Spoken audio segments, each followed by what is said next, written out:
Just working with our company, you're going to get to work with a lot of bright individuals. Everyone is open and ready to help you, and definitely big on advocating for making sure that you succeed and reach your potential.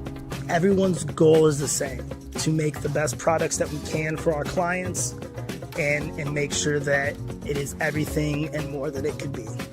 What's kept me here? Our culture. We're genuinely a very great group of people. Everyone's just always willing to lend a hand. When I have a suggestion or a concern and I voice it, leadership actually hears me. As a consultancy, every person has a role and has something to bring to the table. There's just a lot of opportunities here if you're up for the challenge. Jump on board, be part of the fun ride, because we're going places.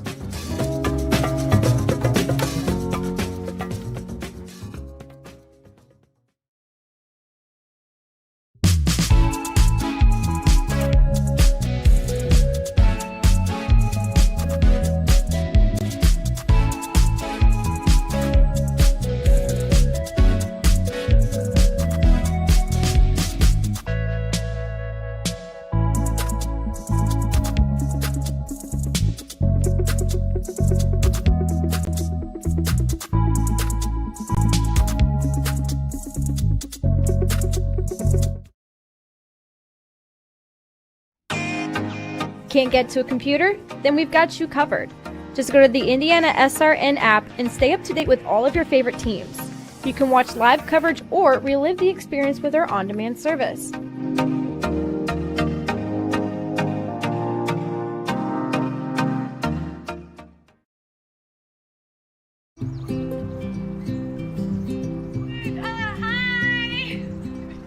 You're good at making big announcements.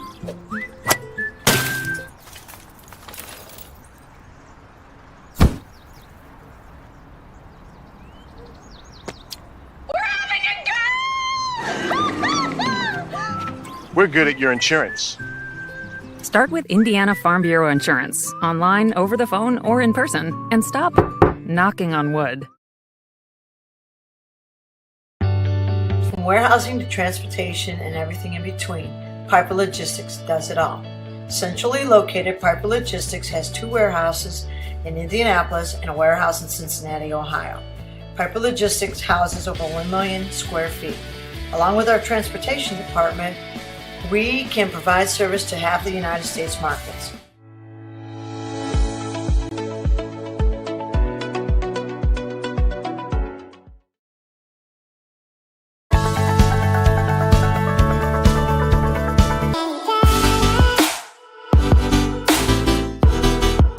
Aspen Creek Grill, we are a from-scratch concept with comfort fresh food. You can expect a world-class experience on a great budget. We've got incredible specials, great service. Today's dish that we're going to highlight is going to be our Aspen Blue Sirloin. It is, again, our premium Black Angus certified beef, and we top that with a blue cheese crust. Again, everything that we do here is made from scratch, and it's no different from our steaks. We hand cut all our steaks in-house. So our team back there is just an incredible team. Everything that they do, they take so much pride in. They put a little bit of themselves into everything that they do over here, especially since it is a made from scratch concept. We want everybody to come, visit us, enjoy some great food with some great service. Bring your friends, bring your family, come have some great food, have a great time with us with some of the best comfort scratch food.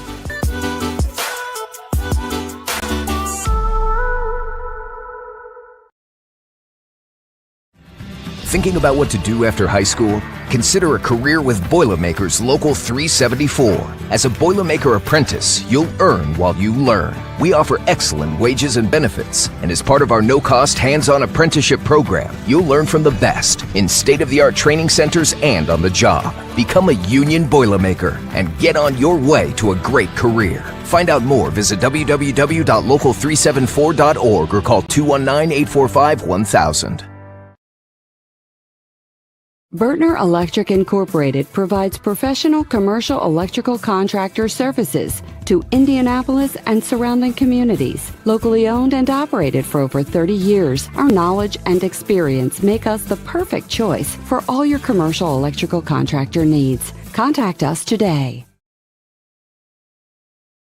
Thanks to you.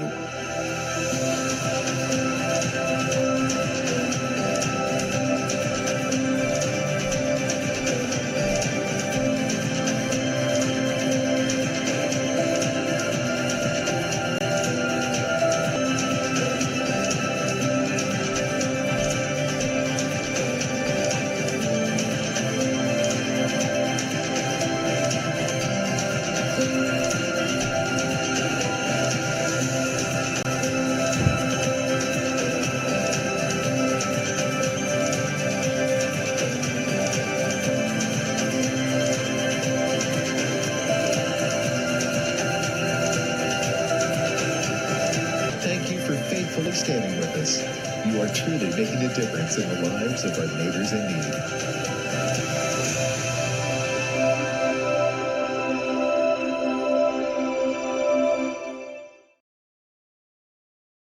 Can't make it to the game?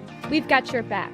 Just go to www.indianasrn.org and tune in to all of the live action, or go to our on-demand service and relive your favorite moments.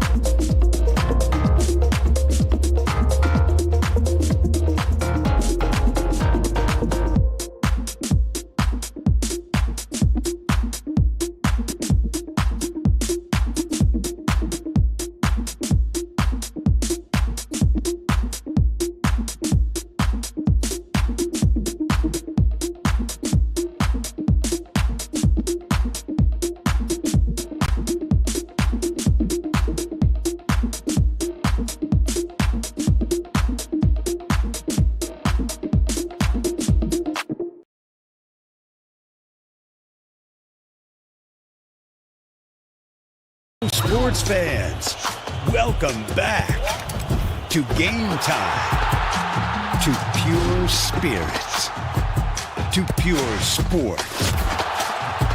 Welcome back to high school sports. Fans, I'm IHSA Commissioner Paul Knighty, and I just want to say, welcome back. This is Game Time. This is Indiana high school sports. This is your IHSAA. Hey, Indiana, let's clear the air about vaping. Glue, rat poison, paint. We all know these products contain poisons like formaldehyde, arsenic, and lead. And these are just a few of the chemicals you'll find in e-cigarette vapor. Let's clear the air, Indiana. Don't puff this stuff. Visit don'tpuffthisstuff.com to join the fight and spread the word.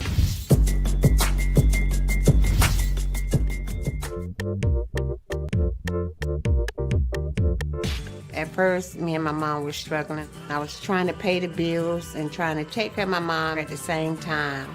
When I first heard that I can get paid for taking care of my mom, I was kind of skeptical because I had been doing it for so many years without pay. That's when I reached out to Passion to Care. I read all the reviews and I saw that they were #1 in the field. Passion to Care has really, really changed my life. Right now, I take care of my mom 24/7 thanks to Passion to Care.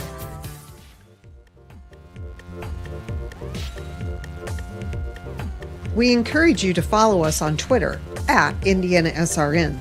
Find upcoming games, video highlights, and much more. Follow us now @IndianaSRN.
And good afternoon, everyone. We welcome you back to Noblesville. It's our 4th day of coverage here of the Indiana Girls Lacrosse Association State Tournament. It is Championship Saturday. Great to have you with us. We'll be crowning 2 champions here today. In our first game, it's the 1A title matchup featuring the Trojans of Center Grove and the defending 1A state champions, the Panthers of Park Tudor. Today's game is brought to you in part by the Morales Group. Building better futures, one story at a time. Aspen Creek Grill. Why go anywhere else for delicious food? Burtner Electric, providing quality electrical services in central Indiana. Boilermaker Local 374. We're second to none in quality and performance. Passion to Care, beyond home care, where passion meets purpose. Clean Slate, inspired innovation that moves business forward. Piper Logistics, from warehousing to transportation and everything in between. The Indiana SRN Sports page, wall-to-wall sports news each and every day. Check out indianasrn.org and click on the Sports Page tab. And by the Heartland Collegiate Athletic Conference, watch the best Division III sports on hcac.tv, where you always have a front row seat. Cloudy skies, rain expected today. Hopefully we don't have any delay in this 1A or 2A championship day. And Emmy Mildenberg is with us here today to replace Keith Myers, who we shoveled on out the press box, told him to take the day off. It's great to have you with us. And tell us a little bit about yourself and your association with Indiana Girls Lacrosse.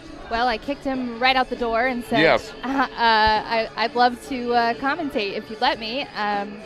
Like you said, Emmy Mildenberg here. I am on the INGLA board. I coach, I referee. I was a player back in the day.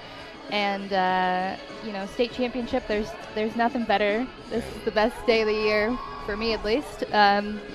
Even if I'm not coaching in it. Champions back in Zionsville in 2010. 2010. Last year that Zionsville won a state championship. I was hoping to see them today, but it wasn't meant to be. Well, these two teams are here. They have won 3 games in the state tournament already. Let's talk a little bit about Center Grove. They come in at 16-5. They're ranked number 2. I know you've had a chance to see them play. They've got a lot of very, very talented players. Certainly a formidable opponent for the defending state champions, the Panthers of Park Tudor. I mean, they are ranked number 2 according to lax numbers. However, they did beat Park Tudor earlier this year. Right. So, I mean, I think this is anybody's game today. It just depends on who shows up and who plays. Yeah. Center Grove, though, did not play as well the other night as we thought they really could have. They turned the ball over quite a bit. Some passing that wasn't quite on mark, and it just didn't look like it was the same team we saw earlier this year. Sure. I've reffed Center Grove a couple times this year, and, some of their games, they really played to a high level, really, got out there and played their best lacrosse. And then I saw some games this year that I was a little worried for them. But, it's anybody's game, and I'm excited to see both of these teams in action. I have not reffed Park Tudor this year, but I did watch your guys' broadcast of them at Brownsburg, and they were dominating that game. I mean, they just had the ball 90% of that game. Oh, yeah. That was, and, going into that game, Brownsburg was undefeated, so that was quite the game to see broadcast on SRN. Alita Fisher will be in goal again today for Center Grove, and as you know, any net sports like what we're seeing today, if you don't have a really good goalkeeper, could be a long day, and she's going to see a lot of shots today by Park Tudor. One of the keys to the game that I wrote for Park Tudor was to move the goalie. They take a lot of shots, but they've really got to focus on taking good shots where they are getting the goalie to move and shooting around that goalie instead of, we always say, don't shoot at the goalie. Yeah. Well, when we come back, let's go and take a quick break. We'll come back, talk about Park Tudor. They're ranked number 1. They're the defending champions in 1A.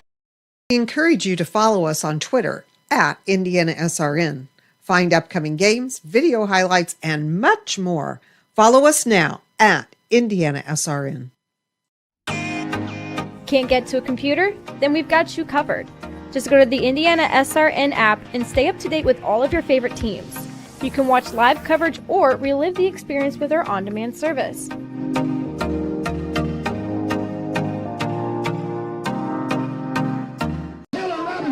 Back once again here at Noblesville. Park Tudor ranked number 1. They're the defending state champions. And Lauren Richer had a just phenomenal game the other night. 10 goals, and I don't think any of us have ever seen something like that. She did get injured late in the contest, but she is going to be going today. That's vitally important. If they're going to win a state championship, they got to have her in the game. I'm very upset that I missed that game. I was in London, and it started streaming at I think around midnight. So I watched a little bit of the game, and I tried to watch the Zionsville game too. I just couldn't stay up that late. Yeah. But Park Tudor, they're here again. They're dominant. I think they need to really make some smart decisions in the midfield. And I would be remiss if I didn't say, ground balls win games. Yeah, well, I'm glad you said that because we have the scouting report that they had against Evansville Central, and I would be surprised it would be much different. As they said, keys to their game, attack the ground balls, keep the feet moving, draw controls would be a big key today. Speed kills, and boy, and if we know anything about Park Tudor, they really have a lot of speed on this team. They're both pretty quick teams, but, like they say, the ball moves faster than any girl can run in this sport. So being able to control the ball in the midfield and make good passes is going to be crucial to both teams. Draw controls, I mean, this is one of the few sports that when you score, the ball goes back to being a 50-50. Right. So it's really anybody's game. If you can control the draw, then you can really control the game. Jasmine Forrestal will get the start in goal, a junior. I thought she played well the other night. She didn't play the entire contest, but when she was in there, she played really, really well. So another key for her today, she's going to find a way to stop some big shots today. We'll take a timeout. When we come back, we'll get things underway. It's Park Tudor and Center Grove next here on Indiana SRN. As we honor the brave men and women of our armed forces serving around the world with the playing of our national anthem. We encourage you to subscribe to our YouTube channel, Indiana SRN. Hit the bell to get notifications for upcoming games and more. Watch as many games as you want, as many times as you want. At Morales Group Staffing, we are all about building better futures. And during these times, we are working hard to put people to work. We are now hiring for hundreds of jobs with pay up to $17 an hour. Visit our website at moralesgroup.net or text JOBS, JOBS, to 317-472-7600 to apply now and get hired today. From warehousing to transportation and everything in between, Piper Logistics does it all. Centrally located, Piper Logistics has 2 warehouses in Indianapolis and a warehouse in Cincinnati, Ohio. Piper Logistics houses over 1 million square feet. Along with our transportation department, we can provide service to half the United States markets.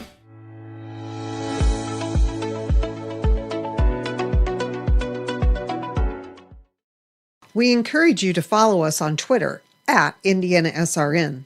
Find upcoming games, video highlights, and much more. Follow us now at IndianaSRN. Back once again here at Noblesville. Don't forget today's broadcast is a copyright production of Indiana SRN and the Indiana Girls Lacrosse Association. Any use of audio or video without the express written permission of both of the organizations is strictly prohibited. Before we get keys, in fact, let's go ahead and get keys to this one, the Aspen Creek Grill keys to the game. How do you see this whole thing playing out by the time it's all said and done? Defending state champions, a lot of pressure there to repeat once again. Who do you think is going to win this one? Or without a prediction, what are the keys to this one? I was about to say, you're putting me on the spot. I know who I would like to win, but you're not going to tell us. You don't need to tell us. Who do you think has got the edge? Who's got maybe the key in certain areas? What are going to be the keys to this one? I mean, Park Tudor's just got such great stick skills. If they show up, they're almost unstoppable. But I've seen Center Grove really, make some great plays, play hard. They're very aggressive. They're both smart teams. They both, think ahead and do all the things that you need to do to be a state champion. I put my keys to the game: draw controls, midfield transitions, and shots on goal. You gotta shoot to win. Yeah, gotta score. That's for sure. By the way, the Aspen Creek Grill keys to the game, and now the first half draw brought to you by Aspen Creek Grill. If you're looking for Amazing fresh food and servers that genuinely care about that service. Make sure you check out Aspen Creek Grill. They have a little bit of everything for everyone. You will not be disappointed.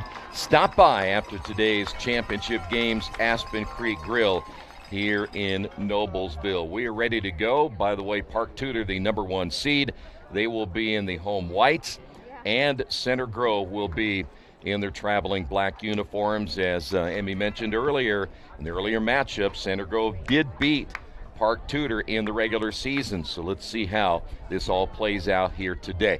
Cloudy skies. We've got some rain expected. We're hoping there won't be thunderstorms like we had the other night. Were you in London when we were having thunderstorms? Yes. Yeah, I missed that.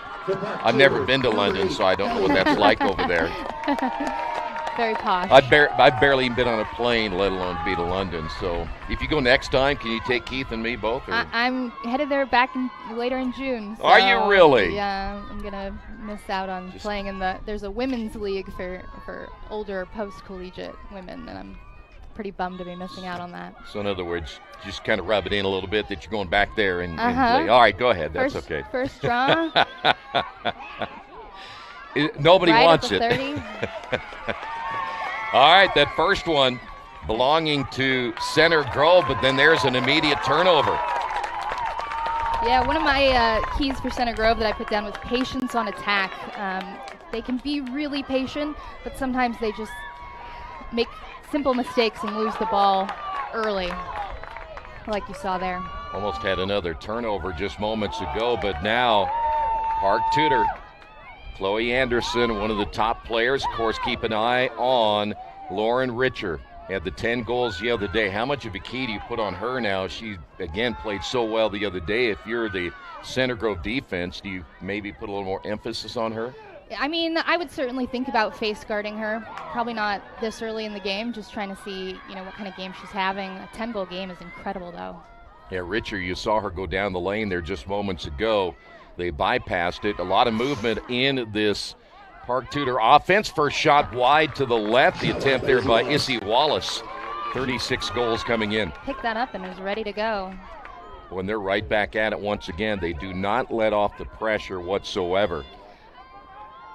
I will say there is something to be said for, if you get that shot, you're the closest one when the ball goes out. You got to keep it. And so bringing it back on, getting ready to go sometimes can set your defender off because they're not quite ready for you to start playing.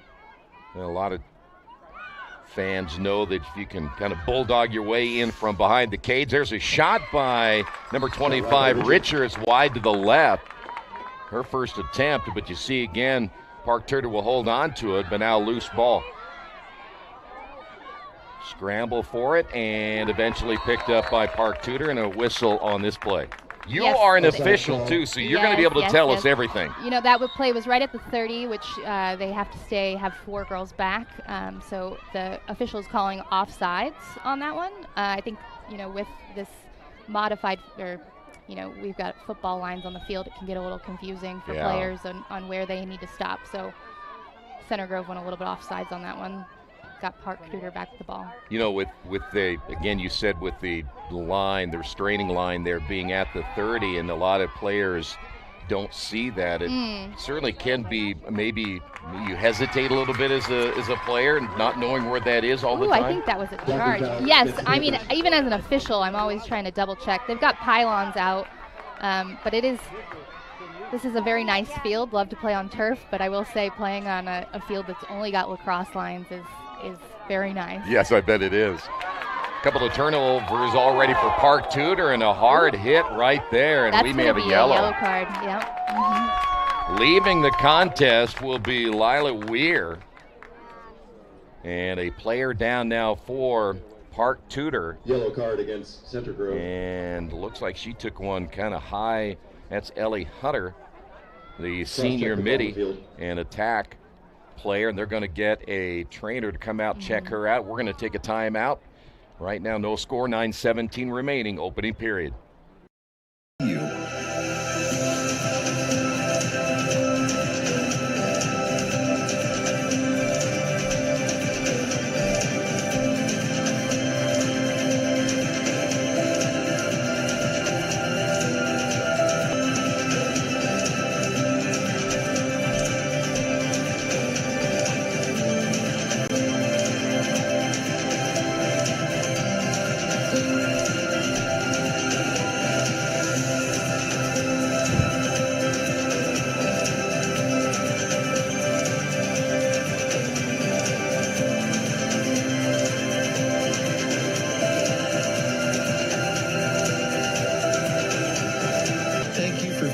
standing with us.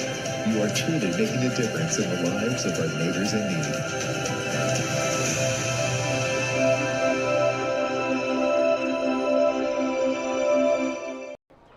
Today's game brought to you in part by Officially Human. Their mission is to restore respect to game officials and recognize them as authorities on the field and the court. Thanks to our officials, because without them, we don't play. Sportsmanship is everyone's job. We mentioned Ellie Hunter still down. We'll come back in a moment right here on Indiana SRN. We really focus on modern application development, DevOps, so automating the whole process of delivering your solution, and cloud architecture. It's very important for mid to large companies to have cloud partners, because you can't possibly have all the talent you need to address the complex ecosystem of the cloud. We advise them on all parts of their business. And then when things are defined and we see a clear goal, Clean Slate also then goes and does the work. We have a team that is very passionate about what they do. We love to solve. Well, I'll tell you one thing for sure. We're hoping Ellie Hunter is okay. You want to be at full strength in a championship game like this. We'll have to kind of keep an eye on her, and know they're kind of checking the neck area, which certainly is a concern. But anything you have around the head, you got to really protect these players. Yes, the sport of girls lacrosse is trying to do as much as they can to keep it a safe game. They would like to not, move to a helmet, and part of that is enforcing any kind of hit to the head or neck area as a mandatory yellow card. That's 2 minutes that she's out, and she is not released if Park Tudor scores. So now the Panthers looking to get on the board first, and the shot is good. Panthers get on the board, the defending state champions, and that's going to be Hadley Murphy. And our first goal on the board coming at 8:54, and you'll take another look at it right here. Great little dodge, swoop around. Defense tried to get there, but what a clean, nice shot in that bottom corner. There was probably 4 black jerseys right there. We have seen that a lot in the games we have done in the semifinals now, where it just seems like these players are so talented, it didn't seem to matter how many players were around them. I mean, they were there, but you got to make contact. You got to be on them so they can't get that shot off. Ideally, as a defender, you're trying to draw, a dangerous propel if that girl's going to shoot through you. But you got to be on her so that she doesn't have the opportunity to shoot. They were there, but they weren't, stick to body. We will have a whistle here. That's going to go against Park Tudor. So Center Grove back on offense. Kendall Arthur, one of the top players, not only in the area but in the state as well. As you see, Trojans getting in a position behind the cage. Let's see if they'll challenge the keeper. That's Jasmine Forrestal, as we mentioned, got the start the other night. What do you see in the offense right here now for Center Grove? Honestly, when I'm watching, I tend to now look for all my referee calls that I'm supposed to be looking for. So I'm looking at girls on Park Tudor thinking, has she been in there for 3 seconds? Hey, there's nothing wrong with officiating up here. There's a trip. Boy, Park Tudor taking a couple of shots here, aren't they? I didn't think that was a bad check. A slash is a check that's coming from the top and going all the way down, doesn't come back up. So, checks from behind are perfectly legal. You just have to be very skilled. So here comes Park Tudor after the turnover. Chance to go up 2-0 here in this opening period of play. And they are still, they still have the yellow cards. They're playing man down right now, trying to hold Park Tudor in the zone. That might have been, I'm not there. That was a shot, but not the best shot you've ever seen. I was going to say, that wasn't a very good angle, was it? Like I said, Park Tudor needs to move the goalie. But, having the best angle is also helpful. How about that move to the inside? There is Hadley Murphy for number 2. That was a nice shot over top. Here we go again. I mean, you can tell she wants to go to goal. She wants to score. Well, you were talking again, you look at the defender right there, and again, didn't really put much pressure on her as a shooter, and you got to think they're going to have to do that. This could be a really big opening period here for Park Tudor. For the Panthers, number 25, Lauren Richer. Lauren Richer, 10 goals the other night, 63 now on the season. That's for one season? Yeah. Wow. Oh, I know. And she's, by the way, not even up there with a lot of them. We're going to see one in the next game where you're 90-plus. Draw control won this time by Center Grove. Good draw control. So let's see how Park Tudor this... just swarms in that midfield, though. Yeah. I'm getting anxious just looking at him. That was too close to the sphere. So when that whistle blows like that and they continue to play, as there's another turnover, what is the actual process to let the play continue? So it's a change this year in high school girls lacrosse that you no longer have to stop your feet on a call in the midfield. You are allowed to continue playing. If you lost the ball in that case, you got the call and you had lost the ball in whatever that call was, they'll give you the ball back and reset you up with the foul, the person who fouled you 4 meters away. But otherwise, you can just keep going. It allows a lot more free movement in the midfield and makes things move a lot faster. Oh, that calls for Park Tudor. Well, and the idea is, again, as you've mentioned, that they want to keep the game moving and certainly keep it faster and not so many stops, right? Right. When I was playing, you had to stop on every single whistle. Ugh. It was like a big game of freeze tag. Shot to the inside, and that's going to be a save off the attempt there by Issy Wallace, looking for a 37th goal of the season. It's going to be an across the body on Park Tudor. It's going to be Center Grove's ball. Any foul in the 8 meter, she can start wherever she would like in the 8 meter, but everyone's got to start 4 meters away from her. So I'll tell you what, Emily Franklin, we watch again the way she plays, and she has that long stride. Oh, she's so tall. Wow. I set up the draw with her, and gosh, it makes me feel short. I mean, look, they got 3 girls on Park Tudor, maybe 5, 6 in the vicinity. You got to move it quicker in the midfield, passing the ball faster than girls can run. By the way, Lily Harris was the main defender a moment ago against Franklin, just trying to push her away. As that's a nice spin to the inside. Will they get their first chance at a shot on goal? There's a save by Jasmine Forrestal. Looked like incidental contact to me. We're back even on players. Well, Park Tudor has another player down. We'll have another timeout right here. This is the second time we've had a player go down. Now for the Panthers, we'll take a timeout as well. Right now, it is Park Tudor up 2-0.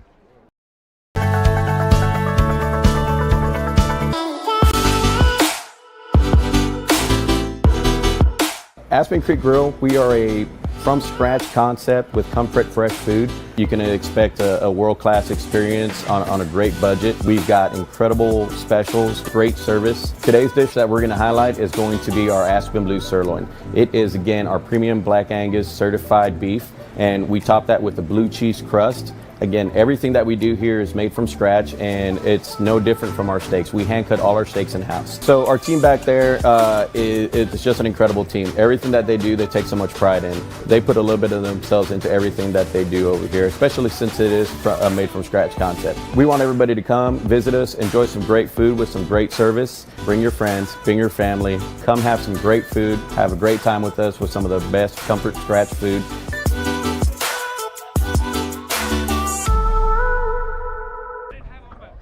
Park Tudor having Lily Harris, the injured player. She will leave the contest. I want to remind you that today's game brought to you in part by Tam Sweet and Savory Cafe, where they offer traditional food like Grandma used to make.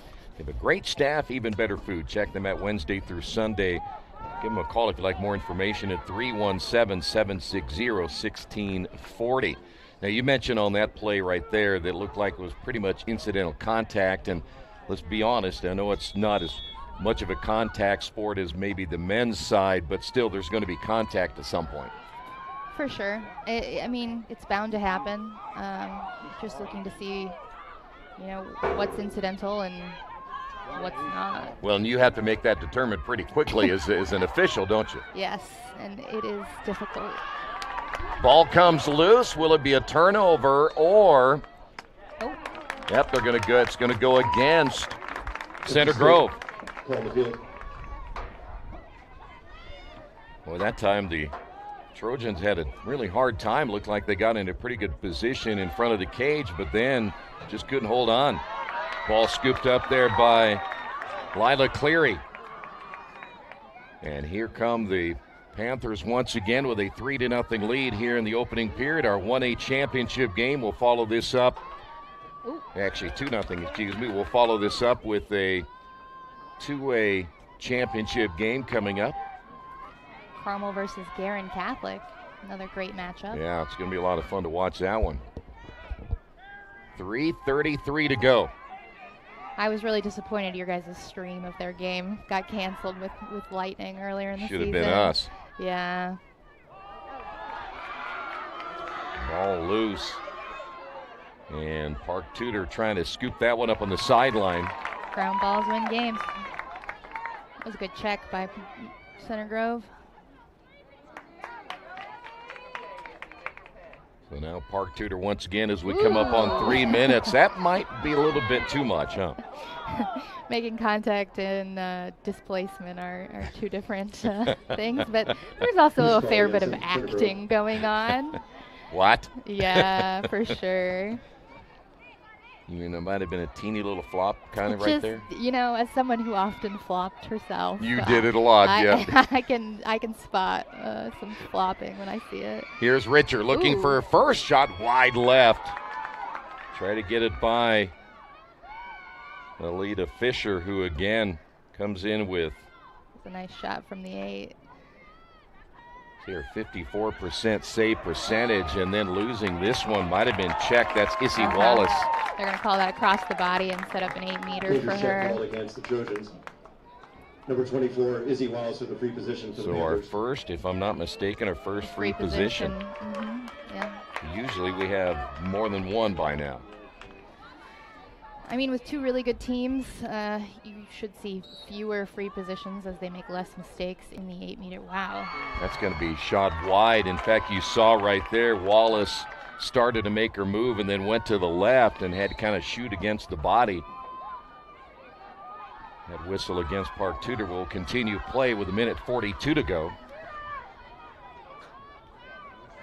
Nice movement throughout the midfield, getting the ball quickly on their end. Here come the Trojans. Going. Yep. Wow. There you go. First goal here for Center Grove. That'll be Julianne McIntyre. The junior getting the first one on the board here today for Center Grove. She got in front of her defender and took a great shot on goal. So that'll cut the deficit 2-1 here with 90 seconds remaining. It was a very nice midfield transition. Started with the call down here by the goalie and then all the way up the field, just passing. It was nice. Well, that's a lot of times what we see Park Tudor do, and they Yes, love to get out and run. Both of these teams are very good at moving the ball quickly. It makes them almost unbeatable in 1A. Number 25 for the Panthers, Lauren Richard.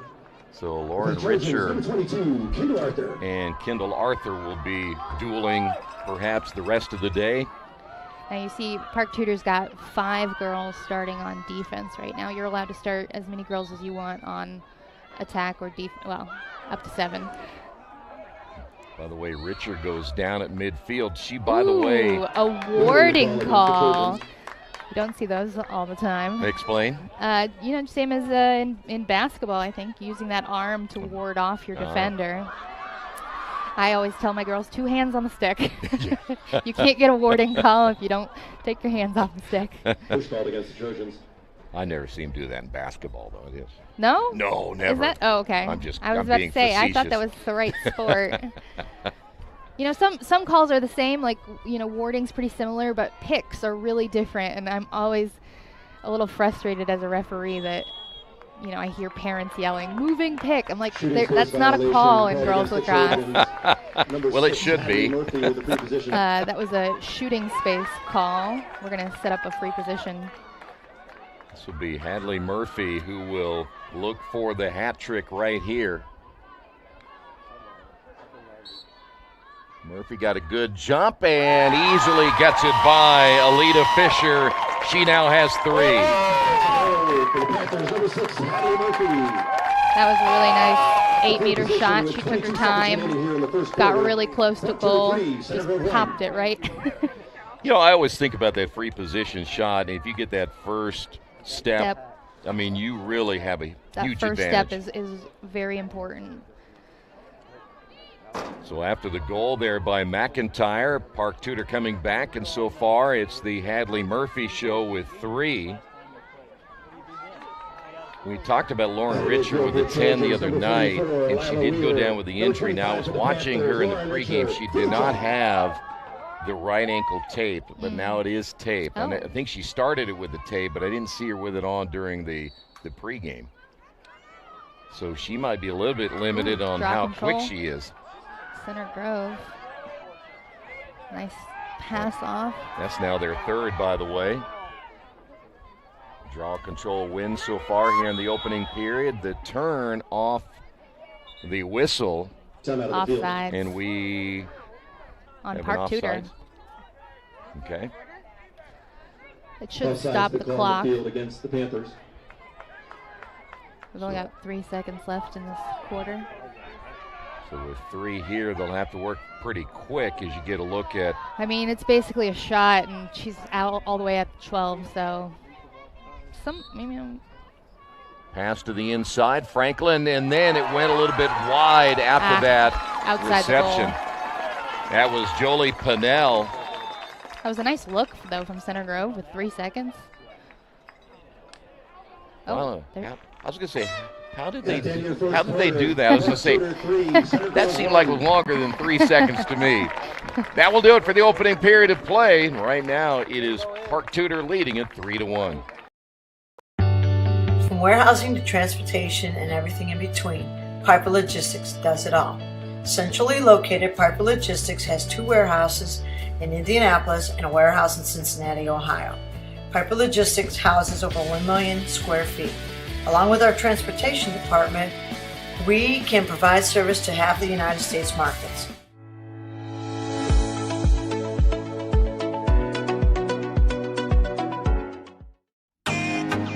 Can't get to a computer? Then we've got you covered. Just go to the Indiana SRN app and stay up to date with all of your favorite teams. You can watch live coverage or relive the experience with our on-demand service.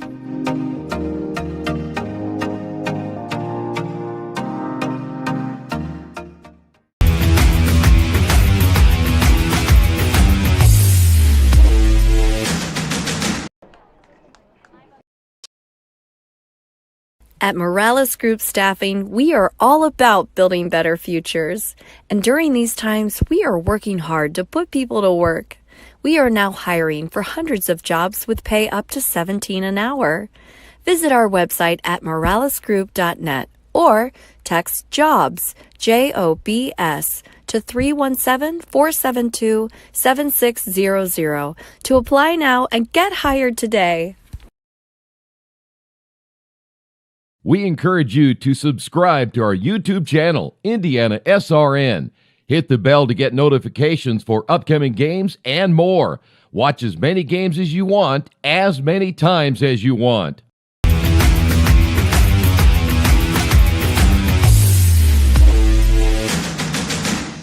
Halftime of the 2A championship game this afternoon. Back once again here at Noblesville, 3-1 after 1. Today's game brought to you in part by Wheeler Mission. For 125 years, Wheeler Mission has been a pillar in the Indianapolis community, providing help, hope, and healing to people in need. If you'd like to volunteer, need more information, give them a call at 317-686-6239. So far, 3-1. Everything kind of gone to script, at least from what you can tell. I mean, still looks to be a pretty close game. I I put on one of my things for Center Grove is they need to limit the amount of yellow cards they get. They've gotten quite a few this season, and playing man down, Park Tudor knows how to take advantage of that. They are a very good team, and they know how to break a man down situation. And, whenever they're man up, they tend to score, and that's what we've seen early on in this game. So Center Grove has just got to play smart, legal defense. But both teams are right in it. That's two goals is nothing. That word legal is probably the key right there, right? Yes, and we have 3 really good officials out there today, so they are calling a great game so far. By the way, unofficially, I had Center Grove for 3 draw controls. Didn't see any there for Park Tudor unless I missed one. No, I think you're right. Did I miss any? Maybe the first. No. They've had draw controls, and then they've kind of lost it before they've been able to really settle down. Center Grove has some nice plays that they run, and they have a nice settled attack, and I haven't seen as much of that this game yet. Have you? I have not, no. Ready for the next 12 minutes of play. Let's see. Ooh, that was a beautiful draw control. Kidding. Number 4 now unofficially, and there's some contact that will stop play. A little bit of running into traffic, but she got the call, so she will maintain possession for Center Grove. By the way, Franklin, as we mentioned, just a junior. When she gets that long stride going, we talked about how quickly she can cover some real estate. Mm-hmm. Opportunity here now for Center Grove once again. That is Kendall Arthur. You can see all the coaches for Center Grove have moved all the way down, so they're as close to the ball as possible. It's a rather large field for girls lacrosse, so you can sometimes get away from your coaches. Oh, how about that spin and the shot and score? They're going to call that no. They're going to call that goal circle violation. Oh. So take the goal away from Kendall Arthur. It does not count if you cross into the goal circle. Now, if she had been pushed, they probably would have given her that goal, but it did to me look like she fell in on her own, wasn't able to stay out of the goal circle. I would have claimed push no matter what. I mean, it looks like their coaches were trying. Now that, it brings up a good point. You mentioned where the coaches are all the way down the sideline. In most any other sport, you have to stay within a certain box. You can't just go to the end and all that, so why don't they have a rule on that? Yeah. I don't know. Just part of the game. As an official, I really hate it. As a coach, I loved it. It was great to be right there, telling your players what you want. Well, as I've said before, when I become Supreme Emperor, I'll change that rule too. So. Supreme Emperor. Supreme Emperor, yeah. Ooh, there's a low shot. Yep. Beautiful bounce shot. Just brought it low, bounced it right in. Franklin. Yep. So Emily She's really Franklin, a leader for their team. No kidding, great play. Watch it again. Trojans, number 6, Emily Franklin. And you can see, there was only one girl on Park Tudor guarding her close. One girl came kind of on the crash, but everyone else was marked up on their girl. You got to come for that crash, especially on a player like Emily Franklin. So now 3-2 with 9:59 remaining here in the second period. Oh, this is exciting. It's getting there, isn't it? I'm really enjoying this. The one thing that, and you probably know, you played a lot of this game, is that what I saw, at least in the semifinal, in the quarterfinal games we have seen, is the amount of runs a team will make. I mean, one team will come down, score 3, the other team come down, score 3 themselves. It just definitely goes back and forth. It is a game of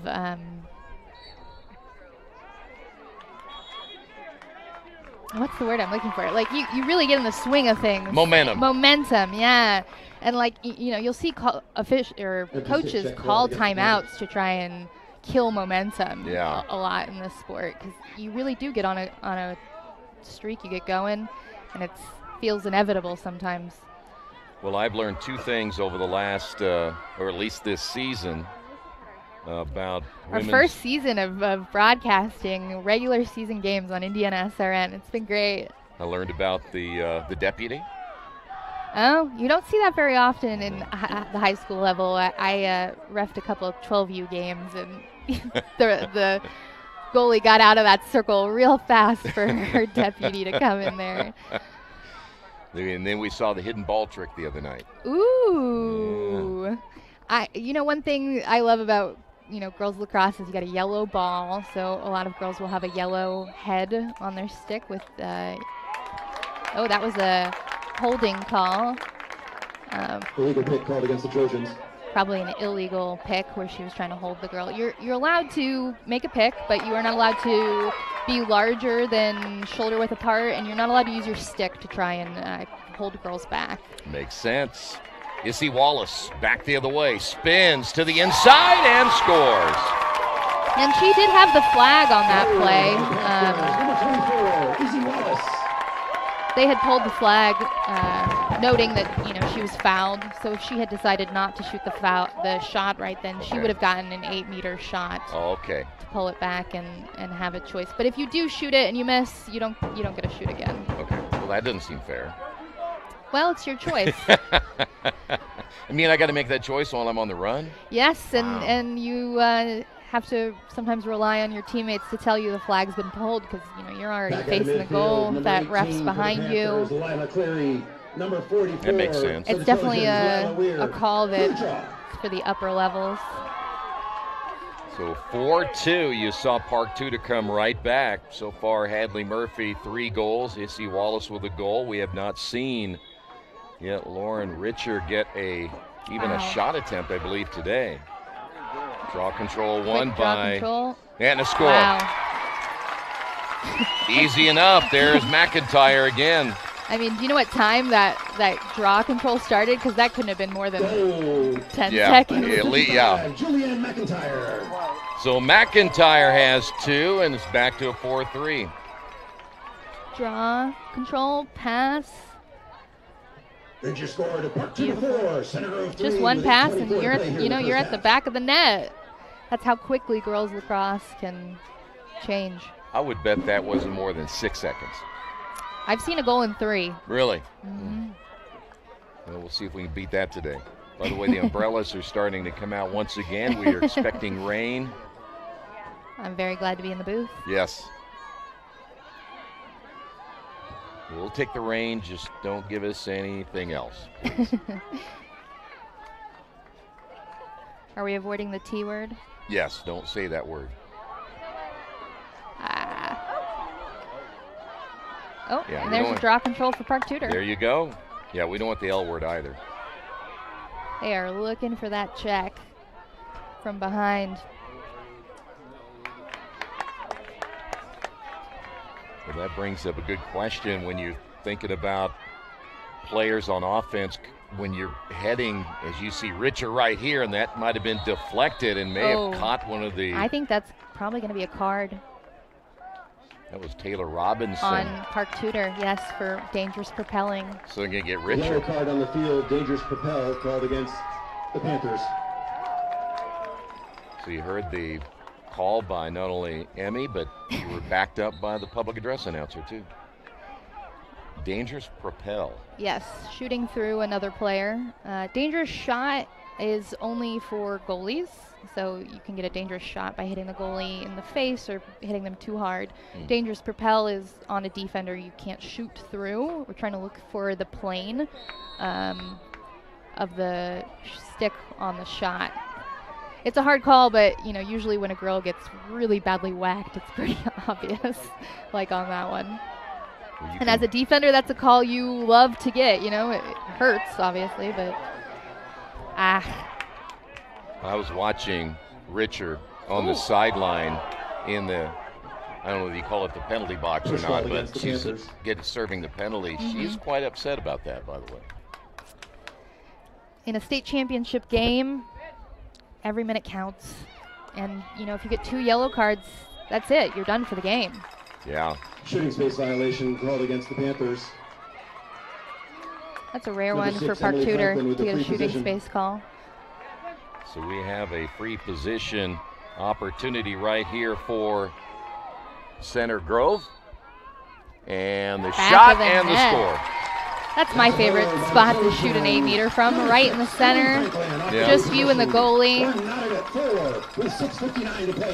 Boy, but how about that, Amy? Franklin gets number 2, and we're tied up.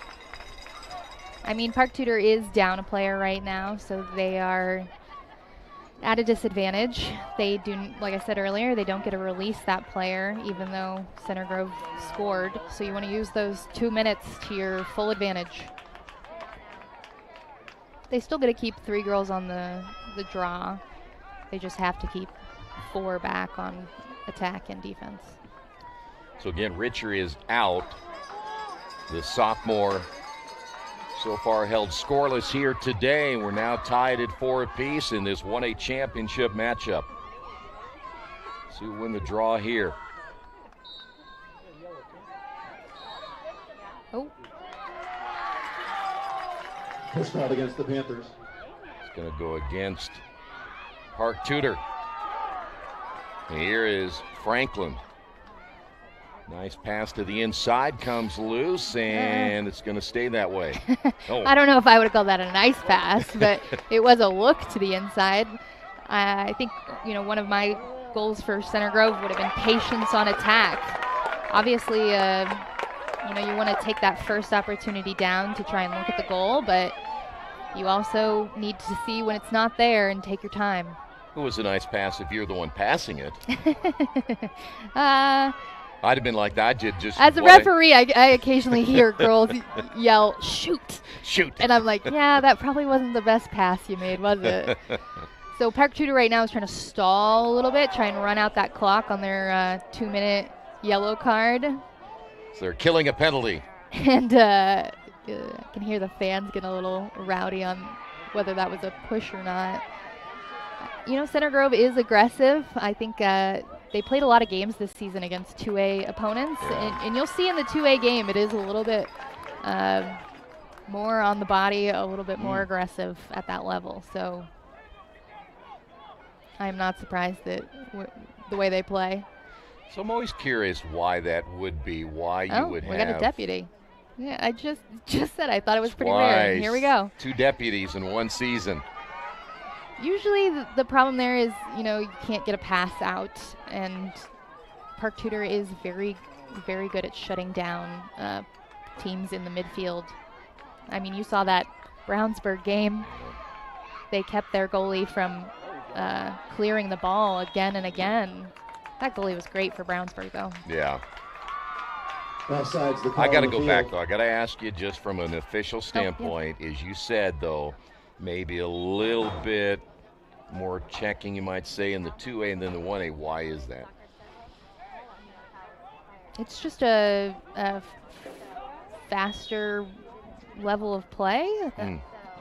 Those 2A teams are all playing each other, and they've got girls who started playing in, 4th grade nowadays. Right. When I started, there was, I think, 3 teams playing 5th and 6th grade. It was us, Carmel, and the international school. Really? No kidding. We got our butts beat. Those girls from the international school just took us to town. Nice save. Forrestal coming up with it. It did look to me like her cross went over the goalie circle when trying to get it to her own goalie, but that's a hard call to make. Fight for the loose ball here, scrum in the midfield. Yeah, she's got it. Center Grove came up with it. Yep, chance to maybe take the lead right here, but loses it. Like I said, taking your time in the midfield. They just gained possession. They worked so hard for it, and then, take it behind goal. Take them. Oh, they're going to call a timeout, I think. Yes. So we have a what? Yellow card in the field. Yellow card to the head. Didn't see that. Let's see who that's going to go against. Looks like hard to tell what number it is. Advantage. On Center Grove. Yep. Yeah, probably just going for one of those checks. Like I said, they're really trying hard for those back checks, and on a back check, you're getting really close to the head.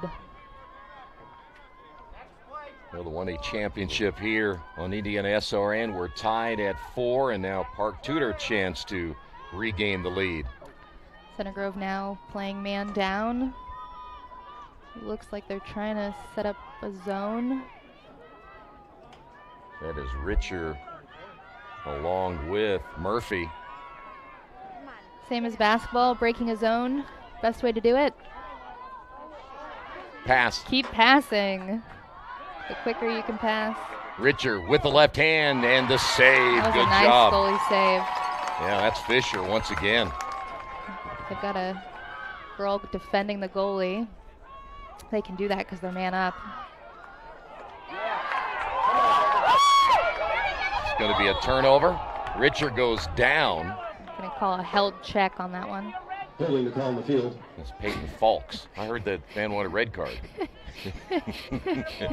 I try to tune the fans out, especially when I'm reffing, but sometimes they just say the darnest things. Aren't they? Yeah, they just, yeah. It's like in basketball when I'm officiating, over the back. Well, there's not an over the back in basketball. And there's a push, but you can't over the back. Another contact here, sending Chloe Anderson onto the turf. We'll have a free position here for Anderson. I only have Park Tudor for a couple of free position opportunities. And Anderson charging in, and the deflection there by Fisher. It's a nice little jump she made there. Got 2 defenders on her. It's so hard on those because you really want to go for the check, but I'm going to go against Lila Weir, and we're going to have another one. 2 in a row here. Awarded to 24 Izzy Wallace for the Panthers. so dangerous in that 8-meter. Wallace, nice move, bouncing and scores.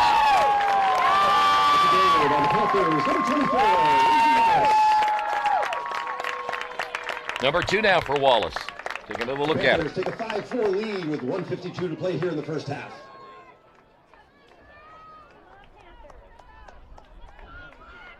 So now fast Wallace, in there. yeah, no kidding. Great jump though. So my curiosity is peaking now. So I'm like, I'm seeing the official out of my right eye because I see when he starts or she starts to go up, I can take off, right? No, it's coming down. Waiting for the whistle. Back out of midfield. I could have sworn I saw his hand go like this and he whistled. For the Panthers. Number 44, He went tweet because when he started to go up and then the whistle came out somewhere in there. I'm going to watch it next time. And then I'm going to watch you when you referee next time. See how you do that. Oh no! You know, the game that I was reffing that you guys were broadcasting, I still haven't watched. I can't do it. It's just so much pressure. I beat myself up for wanting to make every call correct. You wait till next time when we do your game. We will have a special cam on you. We'll call it the Emmy cam. I haven't gotten any notes from the officials assigner on that particular game, so either she hasn't watched it or it really wasn't as bad as you thought it was. As I imagined it to be. It's never as bad as you think it is. It just can't be. Park Tudor's guarding all the way out at that 12-meter. You want to stop talking about your officiating now? That's my goal. you change subjects really fast there. Yep. Coming up on 60 seconds remaining. Trying to probably hold it, try and get one last good shot off. That's Arthur. How about that? Wow. They did not wait. They were like, let's go. Kendall Arthur. Wow. Great player. Fun to watch. Watch how many times she dodges. One. Good pick by her teammate. A legal pick. Like I said, you can't be called for a moving pick in girls lacrosse. You just have to give them time and space. Much like in basketball, yes. And you're supposed to keep it within the shoulders, correct? Same in basketball. So you're watching if they do some of this stuff, leaning left or right. Well, yeah. Or the stick comes out. The stick is the most obvious one. But I saw a girl one time, she took a huge step, just, spread out. I was like, that's definitely illegal. Yeah, he made that easy on me. I want to go back to the hidden ball trick for a moment. I want to know if I can take that ball, if we've got them all together and they're in that little group, can I take that ball out of the pocket of one of the sticks and put it in my pocket? You're not allowed to touch it with your hand. Oh, that is, come on. Even accidentally. Yeah. Yeah, so I can do it with my nose, I can get it in there. Quickly, the other way, and the shot and the score. No, they're not going to allow it because of shooting space call. Even if you score on a shooting space call, it is called back. It's supposed to encourage girls to not take dangerous shots, but it is frustrating. I understand that, and I think fans often get pretty frustrated when they don't understand that. I'm frustrated because I thought it was a good call. Here's Franklin, who Again, went low and got it. That's 3 now by Franklin, and just like that, Center Grove now leads it by 1. See that momentum thing, how it just keeps swinging? Definitely feels like Park Tudor has been on the losing end of quite a few bumps and scrapes throughout this first 2 quarters. Well, we still haven't really seen Richer coming back the way she did the other night. I know that'd be a hard encore with 10 goals, but she's been held in check. When we played my state championship game, the semifinals were the night before, Friday night, and then we'd play the state championship game on Saturday. I heard they did that. It was a little crazy, but... Yeah. Where did you play it at? Heritage Christian. Really? Mm-hmm. Okay. Versus Culver Academies. Another draw control win there by Center Grove. I have them with 7. They are really dominating the draw control. I don't know if anybody keeps official stats up here, but I'd love to see if I'm wrong on Park Tudor. Official stats are being kept, I'm sure, by both teams, and both teams report stats on INGLA. You can find stats for the entire season. That was a good check. She was, hanging her stick a little bit. Got a good check off to the side. No call. This is Richer. Richer takes a wild one there, knowing time was running out. Didn't hear that horn. Yeah. I was a little nervous there at the end. We have made it to halftime, and how about Center Grove trying to beat the defending state champions Park Tudor twice this year, but this is for all the marbles. They lead it here at halftime, 6-5. We'll talk with Coach Myers coming up next here on Indiana SRN.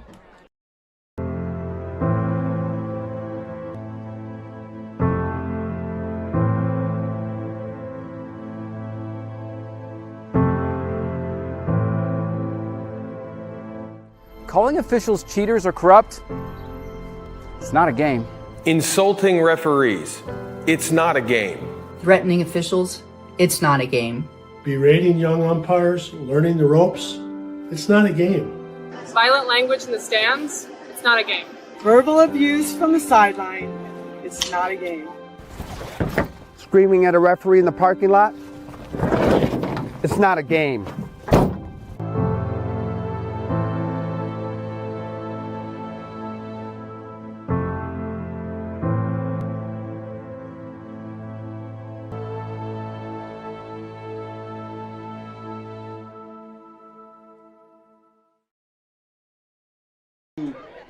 Back here at Noblesville for the 1A Championship, brought to you in part by Boilermaker Local 374, where they represent highly skilled, highly motivated workers in field construction as well as metal fabrication throughout the state of Indiana. If you'd like more information to start your career, contact Boilermaker Local 374, 219-845-1000. Coach Myers with us here at halftime, and we got a nail biter, and this one's gone back and forth like most of them have.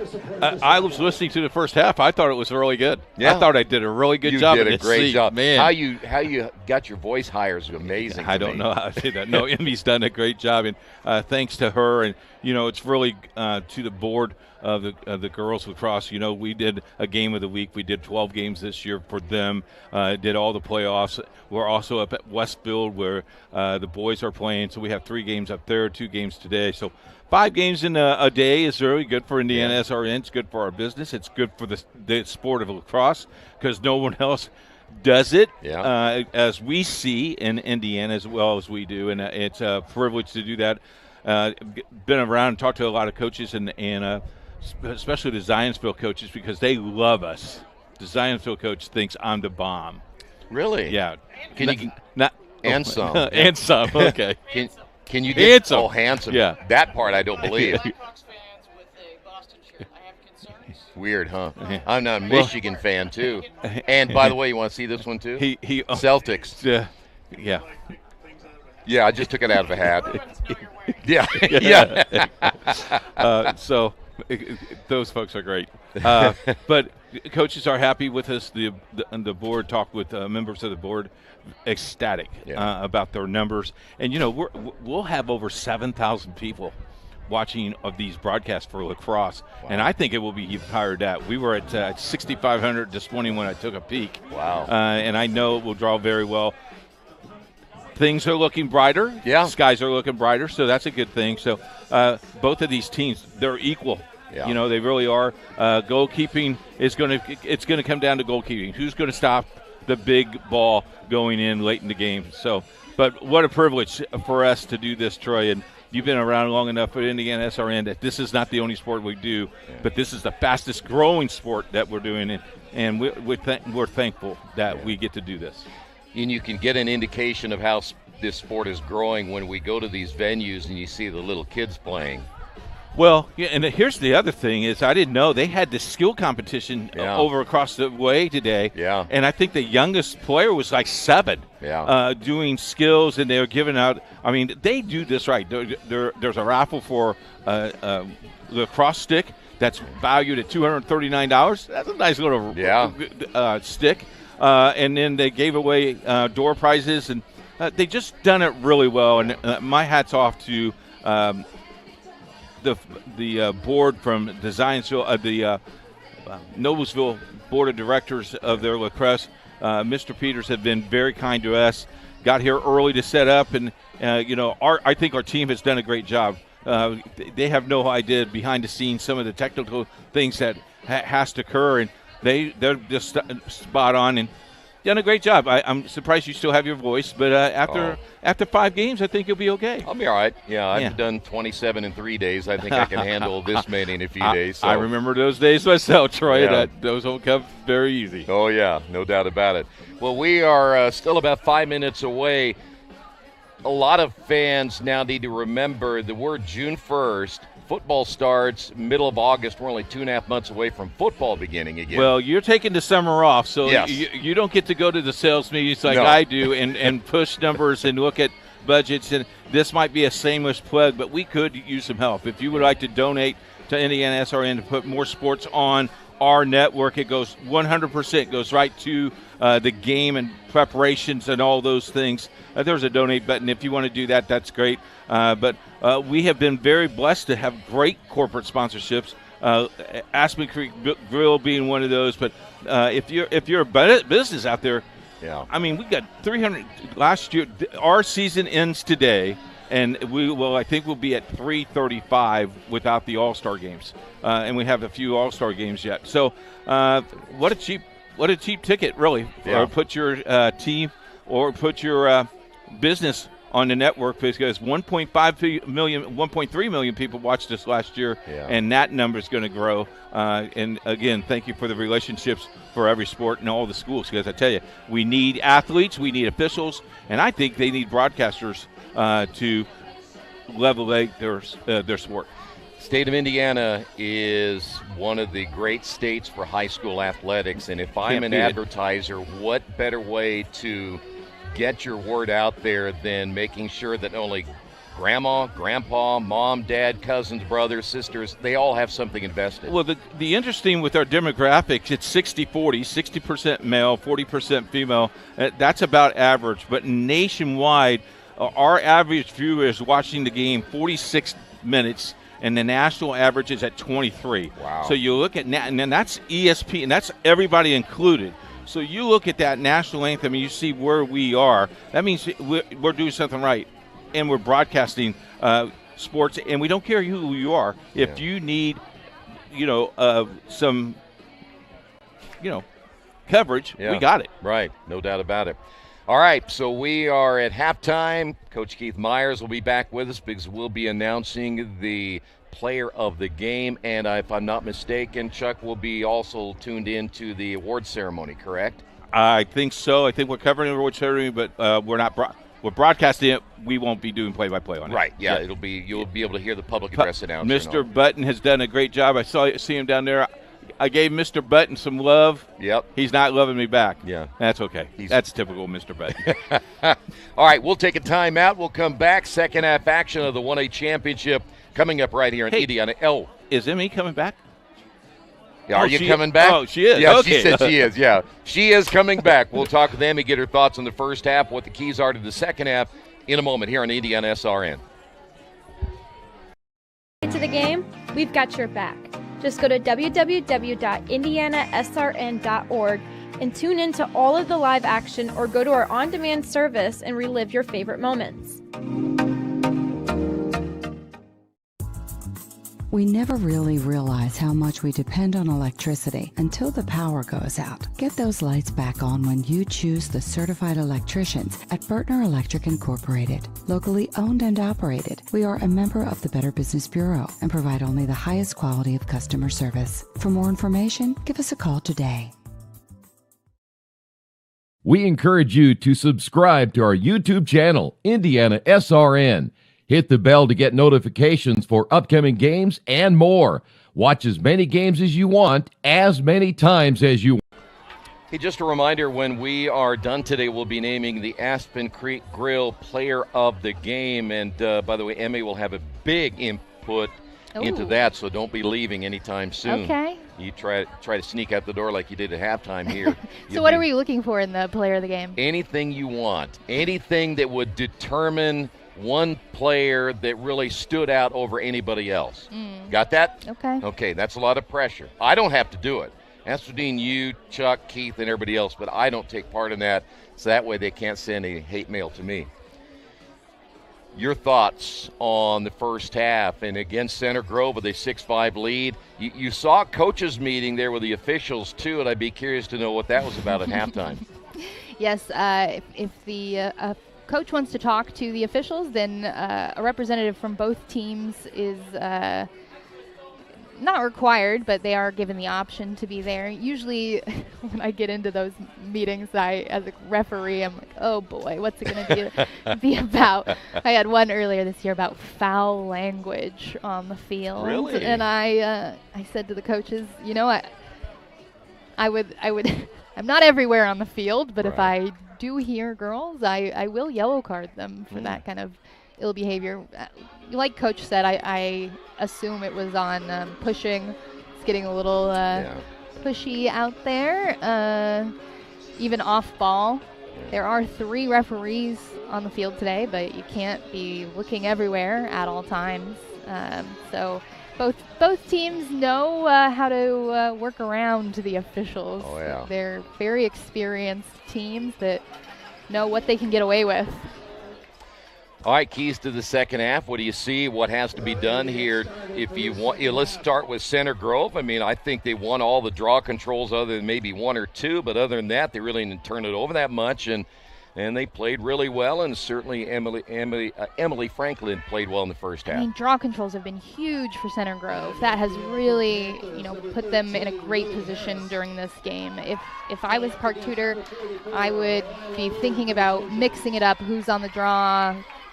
Who's taking the draw, positioning, trying to figure out what we can do to get that draw control, because it is so important to maintaining possession of the game.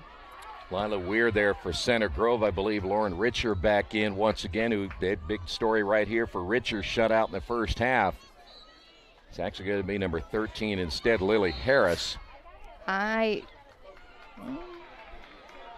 That whistle stopped play pretty quick. They're going to give it right back to Center Grove. It looked like it there for a moment. It looked like the Park Tudor player stepped over the 30 in order to get to that ball, which you have to wait until the ball is close enough. Your stick can go over, but not your body or your feet.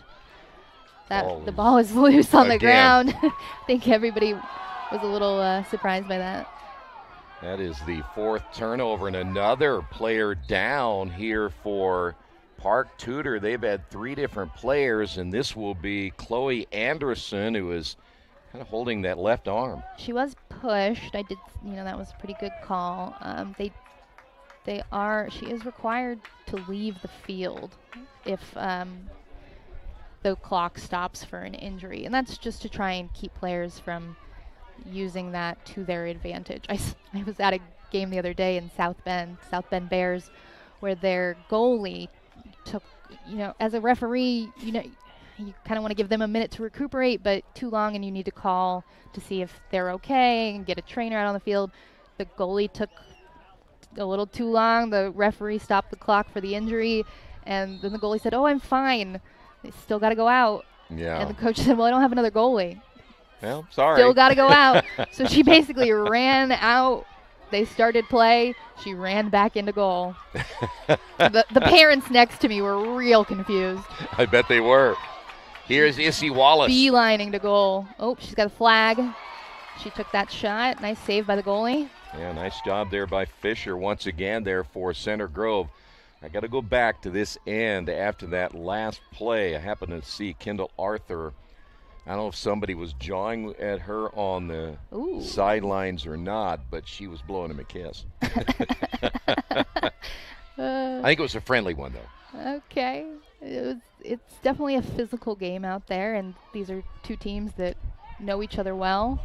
Richer a little bit wide right. Park Tudor's there for the follow, and like I said, they're quick to start playing again, which not every team is off of a shot. As you see the Panthers set up trying to tie this one here in the third. I want to remind you the second app brought to you again by Aspen Creek Grill. If you're looking for amazing food and servers that genuinely care about the service they provide you, make sure you check out Aspen Creek Grill. They have a little bit of everything for everyone, and you will not be disappointed. Aspen Creek Grill here in Noblesville. Clouds are starting to look a little darker, aren't they? You're not supposed to bring that up. Oh. Emmy, you're going to get in trouble here now. You get the whammy going. Ooh. There's a goal. 24, that is Issy Wallace with a hat trick. I think Center Grove wanted that dangerous propelling call on that one. There was a little bit of a jump there. The referees are coming to talk to each other.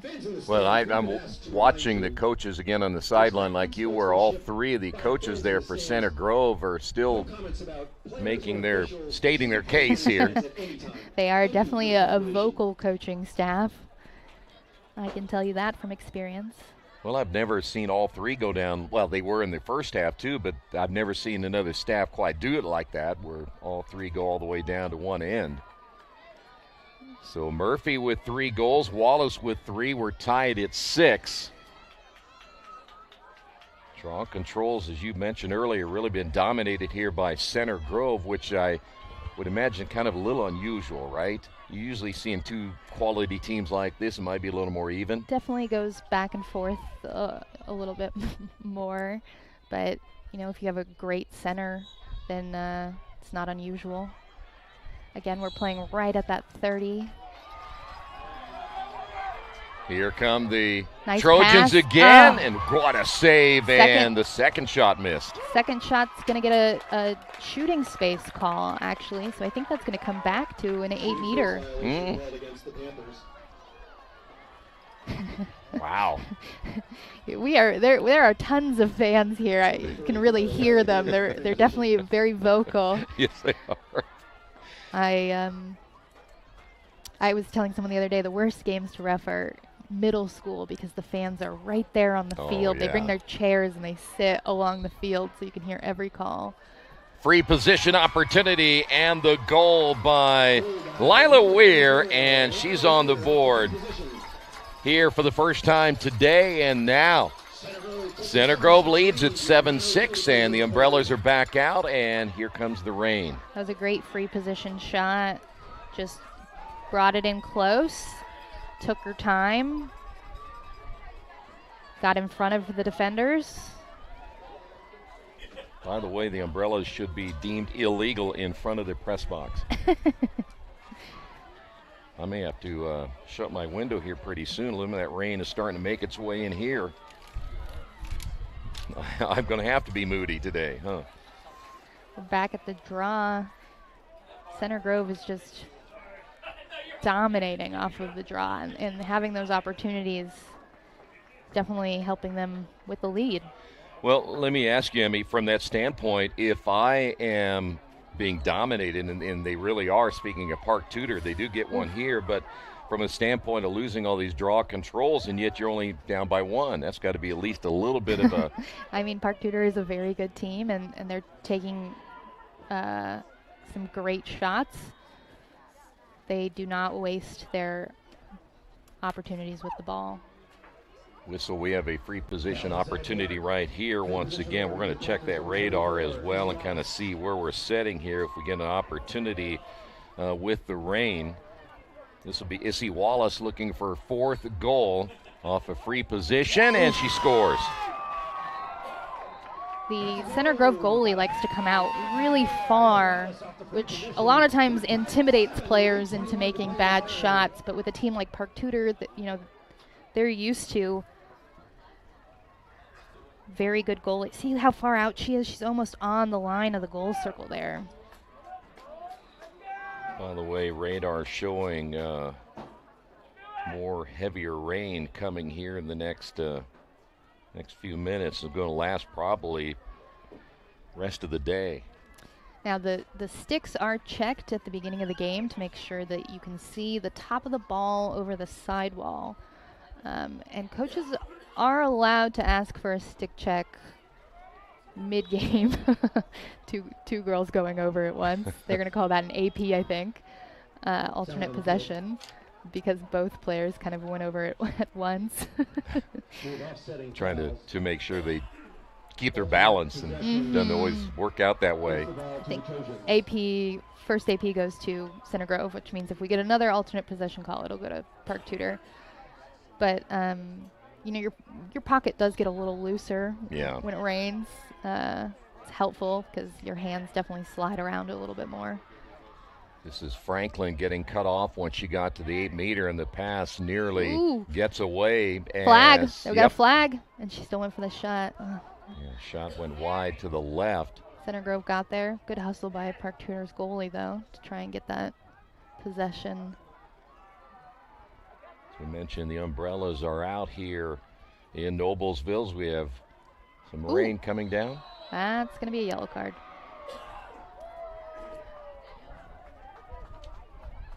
That wind's starting to pick up a little bit as well. Heading to the sidelines, I believe that's going to be Lily Harris. 13? Yep. Penalty is for a check to the head. So we have a free position chance here. Looks like Kendall Arthur. Of course, now with the rain, Amy, you think that stick might be a little bit slick, right? Like I said, it's a little slippery, so definitely something to watch out for. Long shot. She went wide to the left. And Park Tudor was closest to the ball when it went out of bounds. Oh, there's a hit from behind. That's Arthur, They called that in the sphere. Kind of try and think about it as like you have a bubble surrounding your head to keep yourself safe and protected. So any checks in that bubble going to be a call. There's another one. I think they're going to call that a horizontal. To me, that looked like Park Tudor ran into the defender, but I am not out there officiating today. We can make that happen, I'm sure. It is definitely an honor to be selected.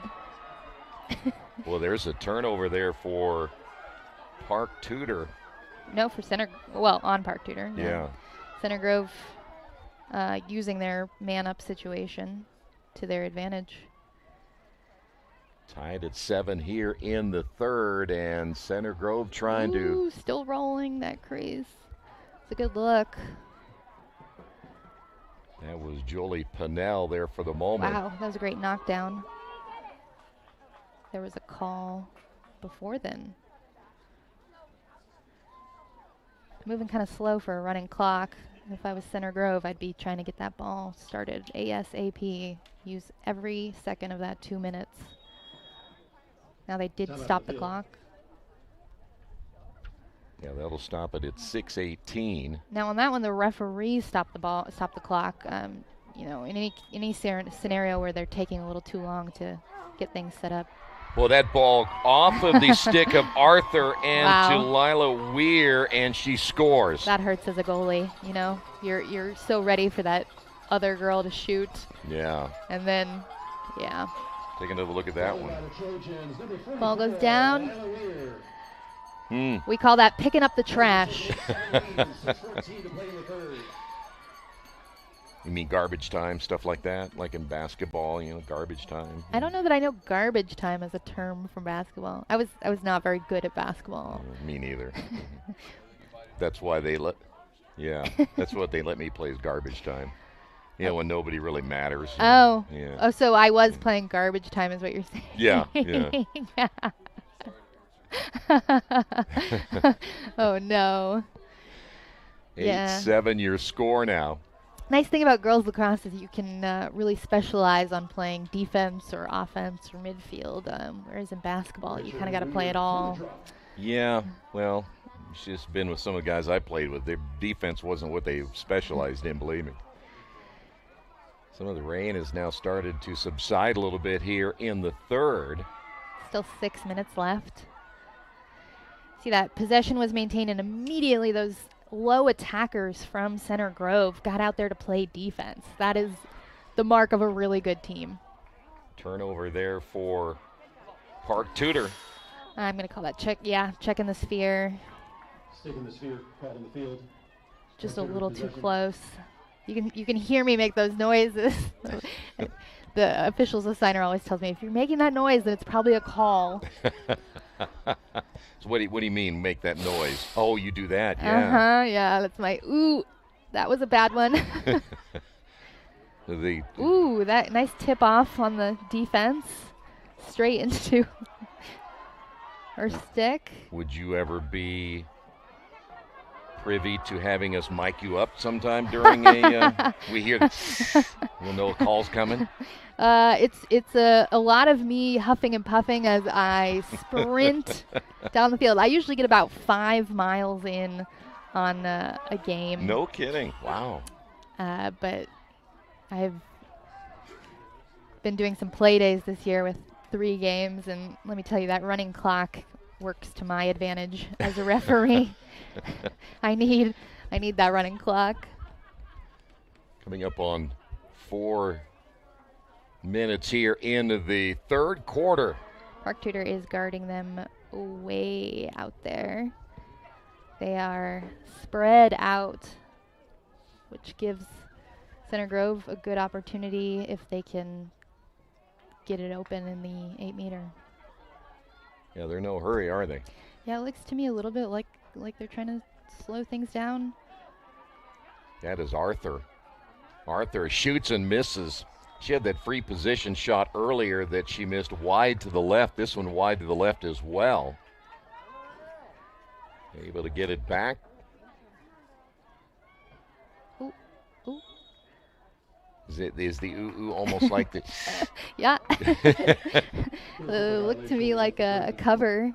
The goalie is allowed to, well, anyone's allowed to cover the ball if no one is around, which is a newer rule. It says in the rule book within playable distance, which isn't really a defined term.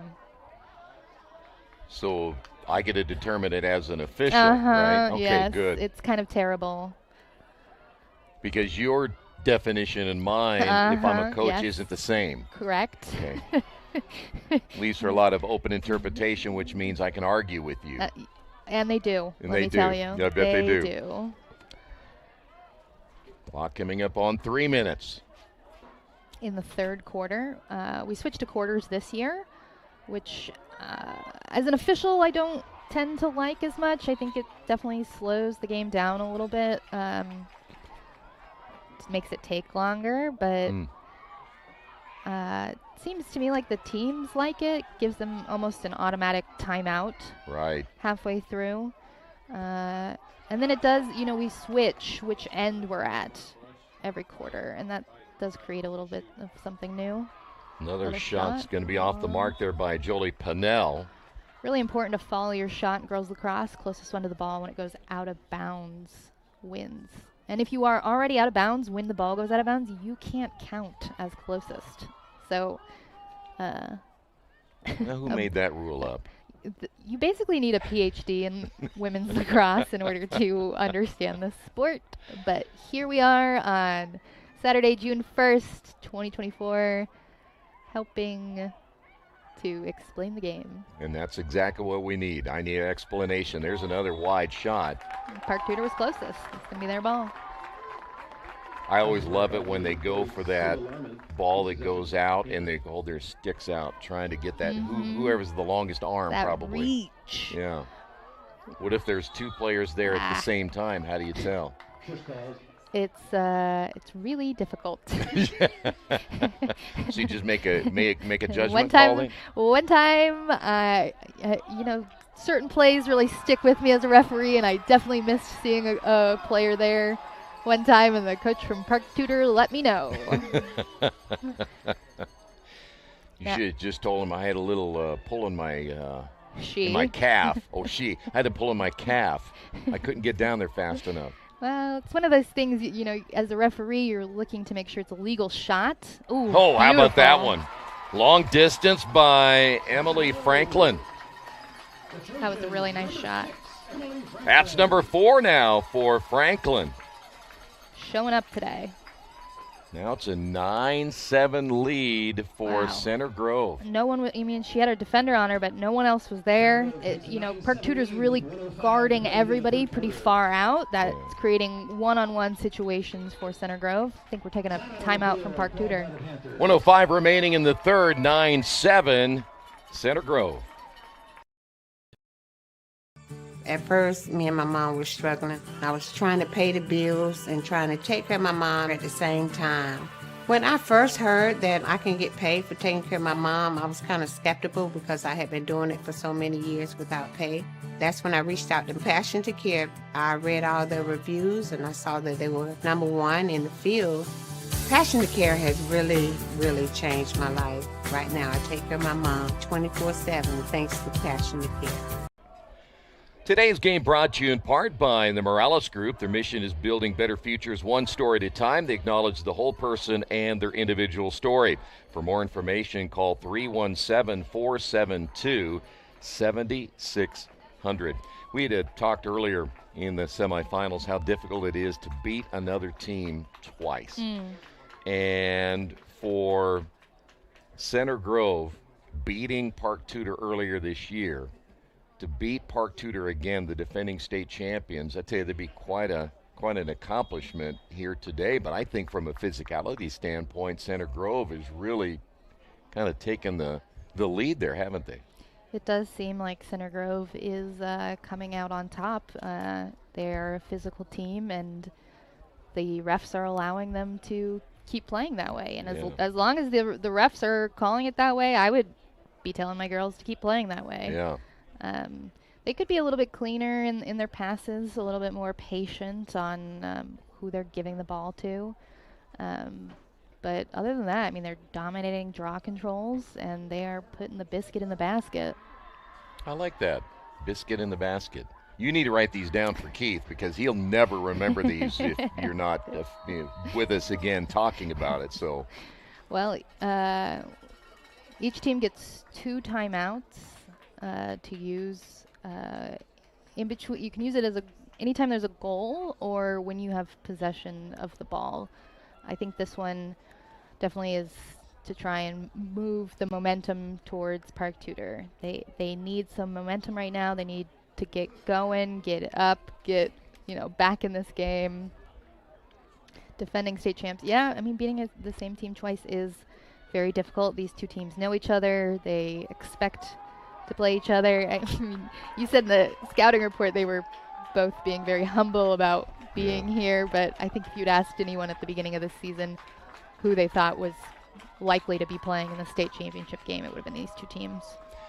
By the way, real quick scoring recap, Izzy Wallace has 4 goals for Park Tudor, and Hadley Murphy has 3. Still, Lauren Richer has not scored as the rain now starting to come back once again. On the other side, Emily Franklin with 4 goals, 2 by Weir, McIntyre has 2 and Arthur has a single goal.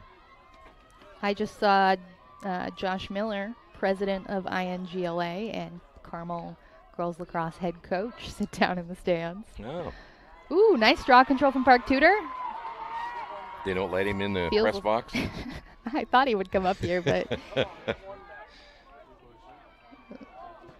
So now under a minute to go here for the Panthers, down by 2 in the third.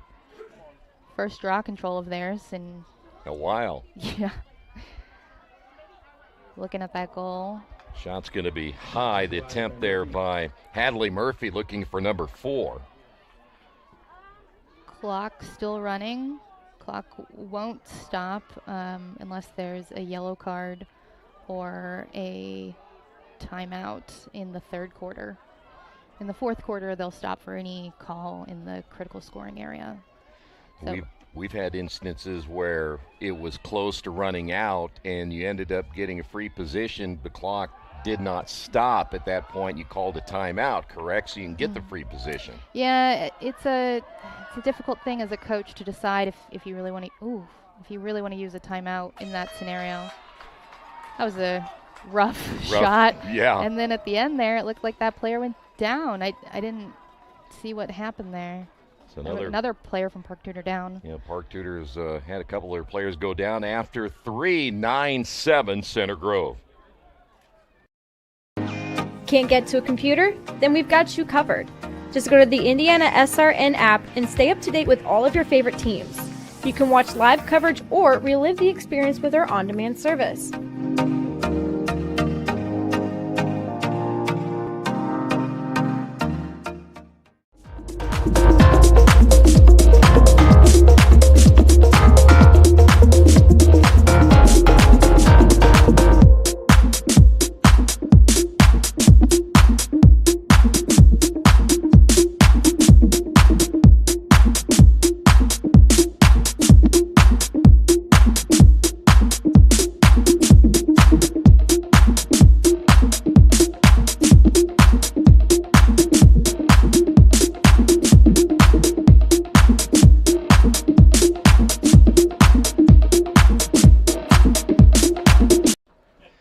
Back once again here in Noblesville. The players still down there for Park Tudor. Want to remind you that today's game brought to you in part by Piper Logistics. Piper Warehouse is a group of logistics professionals dedicated and working together to provide their clients with a complete logistics package.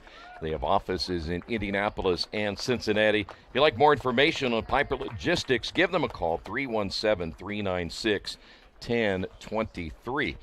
I have not seen in the games that we have done this year as many players going down with injuries As this game? Yeah, as this one. It's unusual. I definitely remember being in a heightened state. You're all amped up for the state championship, and when emotions run high, yeah, sometimes those injuries that aren't in a normal game going to set you off. Well, when and let's be honest about it, sometimes even in any other sport, though they don't want you to be maybe as physical, whether basketball or football and such, but you get physical and you can get away with a couple of things here and there. It might be a mental edge too that some players and teams have a hard time overcoming. I mean, it's a reality of the game, but they're going to let you play. True. As they say, why not take advantage of it? And both of these teams are, from the Indianapolis area, so they probably see a lot of the same refs all season, referees. We occasionally get reports, that the refereeing down in Evansville or, up in the region is a little different. So, both of these teams, however, are used to playing with these same referees who are out here today, doing a great job, might I add. Well, like any other sport, Emmy, they're having a difficult time getting officials. Yes. So I would imagine that is the same in lacrosse. Absolutely. We really do need officials. So what type of training do you put officials through to get them ready for competition? We host training days, usually one in the summer and one in the fall, trying to prepare new referees both in the classroom and on the field. And then we usually do a rating before you start refereeing high school lacrosse. But we are in desperate need of new officials. You just need a willingness to learn and the ability to run a little bit. Okay. You got both of those? I have both. You ought to see me run. Droxville for Park Tudor. That's their second one in a row. They definitely need that momentum. Well, and they're immediately going on the attack, and that's going to be a check that's going to knock the ball loose, and we have another stoppage of play right here. This could be a yellow card. A yellow, yes. Number 5. Yeah, they're going to get Peyton Falks called against the Trojans. You know, when I said my ability to run, I heard that little kind of I don't know if it was a snide little laugh that you had right there about, yeah, right, you know how to run. Was that what that was? No, not at all, not at all. I just thought I would mention in girls lacrosse, once you receive 4 or more yellow cards, you start playing man down permanently. Uh-oh. So the more yellow cards you receive, the more men down or women down you play. So definitely Center Grove is getting into a precarious scenario right now. Issy Wallace on the shot attempt, and a good save there by Fisher, then picked up out of the air by Franklin. A nice midfield transition. She's under some pressure. I do have to admit, of any of the broadcast partners that I've had over the years, you're the quickest one to switch subjects when things are getting tough. Just call it my ADD. Oh, I think they're going to call offsides on Center Grove. Center Grove is man down right now. That means they need to keep 4 players back. That's going to be a turnover. Tudor takes possession for them. It should stop the clock as well in order to get everybody in position. Because you have to move the girl back on sides, and then you have to administer the foul. Someone has to serve the foul from Center Grove. So they do stop the clock on that to get a little bit more set up. I thought I saw that too. That looked like a yellow card. Time out of the field, a yellow card for a check to the head. Yeah. Wow, that's going to go against, I think, Arthur, and it is. A 2-player advantage at the 11:03 mark. Boy, here's a place where Park Tudor really needs to take advantage of this. Yes, and it's going to be a disadvantage for the rest of the game now. Kendall Arthur, if you watch her over there, she has a game face on. She has the black on her face and just has that kind of scowling look, and just a real competitor, huh? Definitely. All right, how are you going to handle this now if you're Center Grove? Try and get the ball back and stall. That's your best hope. Definitely going to have to work into a zone. Your goal is to slow down the clock as much as you can. If you're Park Tudor, you're trying to get that shot off, and as many shots off as you can. Well, here's their chance. The defense for Center Grove often plays a zone, even when they are not man down. So they are, well versed in running a zone and able to hold even with, I think, only 5 players right now. That look was trying to get the shooting space call. Oh my, turnover right there. So if you're Center Grove right now, you just want to hold the ball. But, you're tired from playing defense all that time, being man down. That was nearly a turnover again there on Center Grove. I have, by the way, and again, I could be off a little bit here with Park Tudor, I have them for 9 turnovers in this one. It is my favorite stat. Their midfield is definitely There's great 10. at collapsing on girls. I think we called it timeout on, timeout for Center Grove. Called by the Trojans. So timeout here, 9:41, 9-7, Center Grove. Yeah, my favorite stat's the turnover.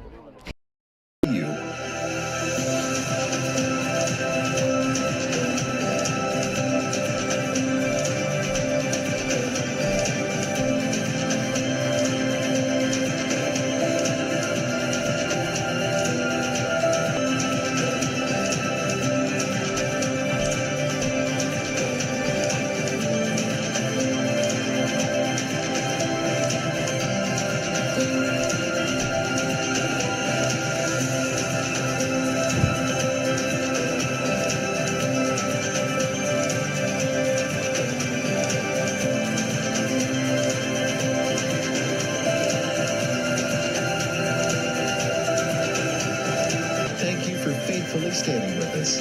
You are truly making a difference in the lives of our neighbors in need.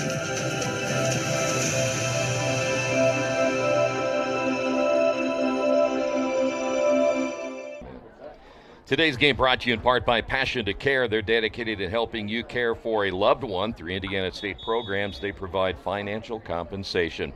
Give them a call today at 833-420-6640. By the way, shout out to your parents who are, you said they're watching in Iceland? They're watching from Iceland. They asked me if you get paid for this. Of course. I do nothing for free. They asked if I get paid for this. Of course not. Keith is a real good talker. Hey, what an opportunity for you to come up here and do this for free. Just another volunteer opportunity for the INGLA board. Well, they knew, Emmy, you're a kind soul and a giving soul, so they said, let's let you do this too for free. So, you know, we used to call guys and gals who used to do this for free, call them suckers. But I am not saying that about you, Emmy. I'm just saying, you know, you can't fall for his tactics all the time. I love Indiana girls lacrosse, and I'm always happy to help see the sport grow, bring the sport to more Hoosiers. Even if you have to work for free. Well, a lot of the lacrosse things I do are for free. You'd be surprised how much stuff we do for free too, by the way. So. Great turnover. That's going to be number 7 now. Good for catch Center by Grove. Number 25. Yeah, that's Richer. Still looking for that first, coming off a 10-goal game the other night. Offsides, yeah. There's still one player Time out on the field. down. So they did go offsides. Offsides called against the Trojans. A little bit. Again, stop clock. Put the girl back on sides. She had already kind of run back on sides. Yeah, I've got a question for you, though, on the officiating thing. How long does it take to get an official ready? There's a shot and a goal. It'll be No Richer. goal, no goal. They waved it off. Not sure why. Well, the Park Tudor fans aren't going to be happy about this either. Yellow We have a card, yellow. dangerous propelling. Oh, my, that's on Richer. Ooh. That goalie knew it, too. She was like, Dangerous propel called against the Panthers. Well, and the frustration continues for Richer. That's going to be a yellow card for Park Tudor. Gosh, I haven't been counting yellow cards, but it's a lot. It's got to be a lot for both teams. And like I said, 4 more, and you start playing man down. So you knew Fisher knew that was what was going to be called, the goalie. Yeah, it looked like it to me. That was a nice pick. Nice and legal. She waited. Now, a lot of teams, you know, you get over the 30 and they start to leave you alone a little bit. Park Tudor is up right now, so they can really play man-to-man pretty far out. I think that was an offsides call on Park Tudor. Against the Panthers. By the way, Richer back in the penalty box per se, and kind of keep an eye on her. Their coaches are trying to console her a little bit here, as she's very upset about not able to get that goal. Pass to the inside, and the low shot. Wow. Yes. It's a nice sidewinder. I believe that was 55, which is McIntyre. We'll wait and see the official word. Wow. Center Grove's up by 10, by 3. I didn't realize it was 10-7. Yeah, 3 goals now. You know, Park Tudor's goalie, again on that, was, you know, really far out. She just shot right around her. A lot of, you know, not as good teams, when the goalie starts coming out on you like that, you get a little panicked, you make a bad shot. But on 2 really good teams like this, that goalie's got to stay closer in the box, in my opinion. Yeah, that's Jasmine Forrestal, who started the other night in the semifinal and then was lifted late in the contest. Park Tudor ended up kind of going that little bit of a stall at the end to try to use a lot of time. So now if you're Center Grove at this stage, I know there's still a lot to be played here, and the way this game has gone back and forth, anything can certainly happen, but now you're thinking maybe I can use a little clock too. I mean, they're going to need to. They are playing man down for the rest of this game. Another draw control win as Arthur is back in for Center Grove. So they are only allowed 6 players. Arthur. Wow. And they, I mean, it's. Play by the Trojans, number 22, Tudor Arthur. By the way, the player that is out for Park Tudor now is Nieswender, the attacker, the sophomore. Did they just switch, though? Who was sitting Yeah, there? they did. Is that legal? Well, they're both blondes. I mean, you can just put one in and one out. And Seemed nobody like maybe knows. maybe she needed a minute to collect herself. That is the second goal by Kendall Arthur. 4 different players have now scored for Center Grove, and they now lead it by 4. Wow. It's been neck and neck, and this feels like Center Grove is starting to pull away a little bit. Well, keep an eye on that clock now. If you're Park Tudor, you're going to have to score quickly, and the draw controls just keep going Center Grove's way. Just the length that she has on draws is incredible. Emily Franklin just, they're going to stop the clock for that Park Tudor player. Just, she's in traffic. She was down. They weren't calling that she was injured, but because she was in the 8-meter, kind of in a dangerous spot, they're going to stop and set it up. Well, this 4-goal lead is, again, the biggest we have seen thus far by either one of these two teams. And yet Center Grove has not stopped shooting. I mean, they're going to goal. They're taking it. If I was them, I would probably start to stall. There is no ruling against stalling in girls lacrosse. You can stall as long as you want in the high school game. Now in the college game, you're on a clock. You got about 90 seconds. So you got to use those 90 seconds. But in high school, you do you.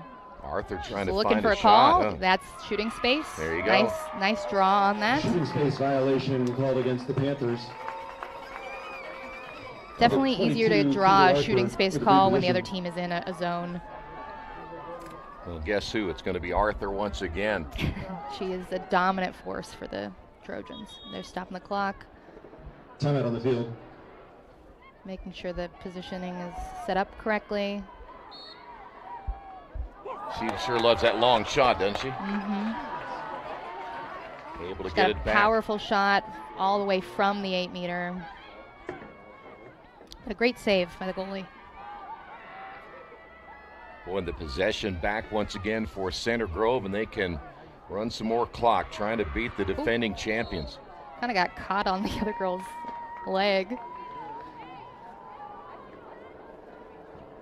So there's 2 dots down there that is where Emily positioning Franklin, goes number to. I know, hard to see. But, you'll tell players often, go to the dot, and it's below the goal line extended. Scrum out there by the 30. They got to both keep players back.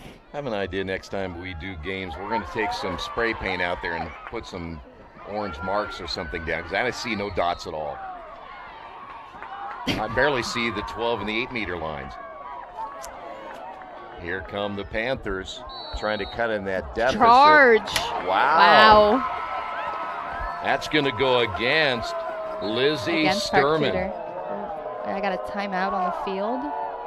And you hear the Boo Birds coming out here for Park Tudor.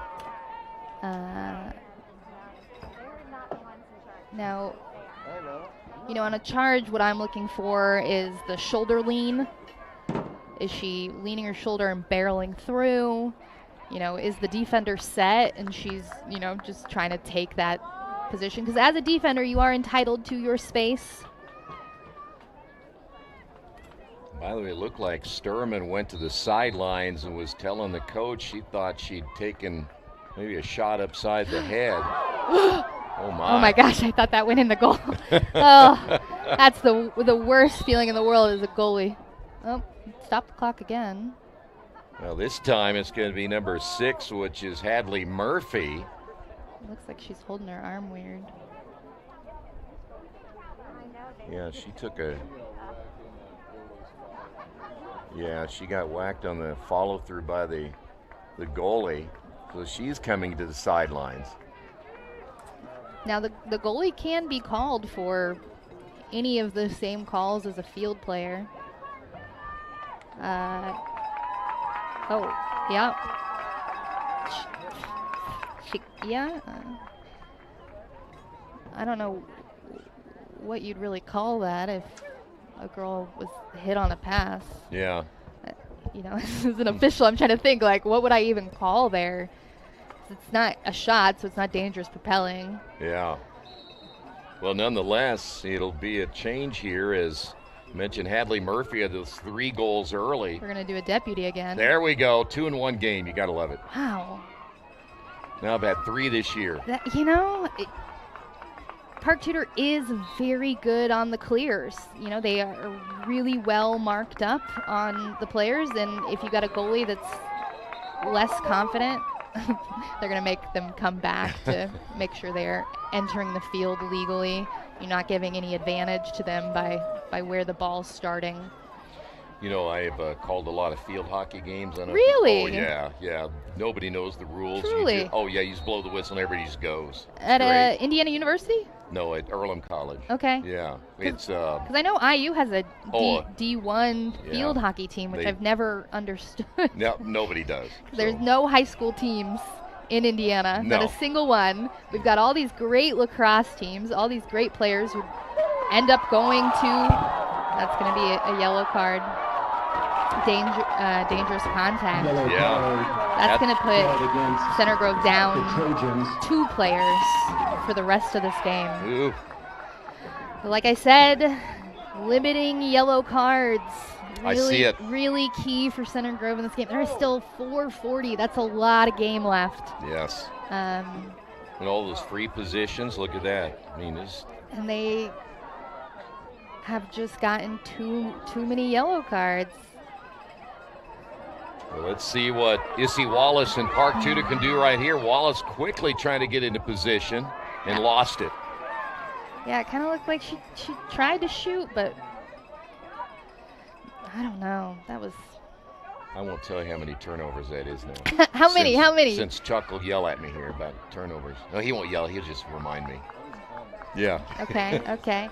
Now, if I was Center Grove, I'd be telling that girl, wheels, like, let's go, get it down the field. She found an open player. No. I got quite a few open players for being so far man down right now. Like, boy, no kidding. That's Arthur. That was a... And she may have taken a shot right there. She's lost her stick, that's for sure. Yeah. She's holding her head a little bit. Center Grove just needs to run out the clock. Just take as many calls as they can. Keep it on their end of the field. Well, we saw Park Tudor stalling the other night, and they just literally almost played like a 4 corners type situation. Oh, that was a block on Center Grove. That's going to be a turnover. Seems like Park Tudor's down again. By the way, that's number 10 on Center Grove in the turnover department. Again, those numbers aren't official. Don't quote me on those. 322, 4 goals. Definitely not impossible, but not easy. Not an easy comeback, but not impossible. Like we were talking about earlier, you can score in 10 seconds if you're hot off the draw. Yeah. 2A championship coming up today. It is scheduled for 3:30. That's the goal. I know we're doing some awards in between games, and there might be a little bit of a delay on starting on time. Hopefully not. I don't want to hear that. Ooh, Carmel walking in. Yep. Rain is continuing now. It's going to be steady the rest of the way. I don't think we're going to see any more breaks in the rain. Here's Wallace. I'm just grateful that it did not start earlier. We had a great time with the Rising Star and the Showcase game offsides again. That was Arthur. She's going to walk back. She had no intention of getting back anytime quickly. That might have been the easiest call they had all day. It was almost like Arthur said, look, I'm offsides. Call this. Well, offsides is supposed to be an immediate call on the attacking side. On the defensive side, it's not supposed to be a gotcha as much as it is if they are impacting play. That was out of bounds. Oh, Murphy couldn't control it. Yeah, I can't see the dots really on either one, but it is on the B of Noblesville. You can see one of them circled. There it is. I promise. There, I see there. it now. Yep. It's yellow. And we're going back to a deputy. You know, I have a feeling this, that was probably too much time. Maybe over 10 seconds. That seems like a yellow card. I don't know what for. Well, that's going to send Peyton Fulks to the bench. Oh my gosh, Center Grove is going to be down to like 4 girls. Right? 1, 2, 3, 4. They can have. They have to have 4 back. Foul against the Trojans. So they can have 4. They have to have 4 back, but now they are 4. playing 4 girls on defense. It's 4 versus 7. The odds aren't good, are they? Well, with 2:26 and 4 goals that need to be made up, it might still happen for Center Grove. Yeah, Park Tudor is still going to have to work pretty quick, and they lose it. Another turnover. Now, if you're Center Grove, you are trying to get to your side and you're trying to draw the fouls. I would not be setting any picks right now based on how many calls they've gotten on illegal, picks. If I was them, I would just play it so safe. No picks, no problems. Oh.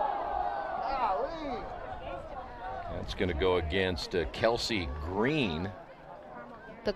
They are in the critical scoring area, so it is a stopped clock in the last 2 minutes. So as soon as she passes, oh gosh, that's not a mistake you want to make right now. That is 15 turnovers. Wow, that's uncharacteristic of Park Tudor. Like I said, 4 girls on attack for Center Grove right now because they have gotten that many yellow cards. I think we got a timeout for Center Grove. On the field called by Center Grove. 1:36 remaining, Woo! And right now, Center Grove leads it by 4. We encourage you to subscribe to our YouTube channel, Indiana SRN. Hit the bell to get notifications for upcoming games and more. Watch as many games as you want, as many times as you want. Bertner Electric Incorporated is fully licensed and bonded electrical contractor for your protection. Our electricians are available 24/7 for service calls and specialize in electrical service and storm damage repair. For more information, give us a call today.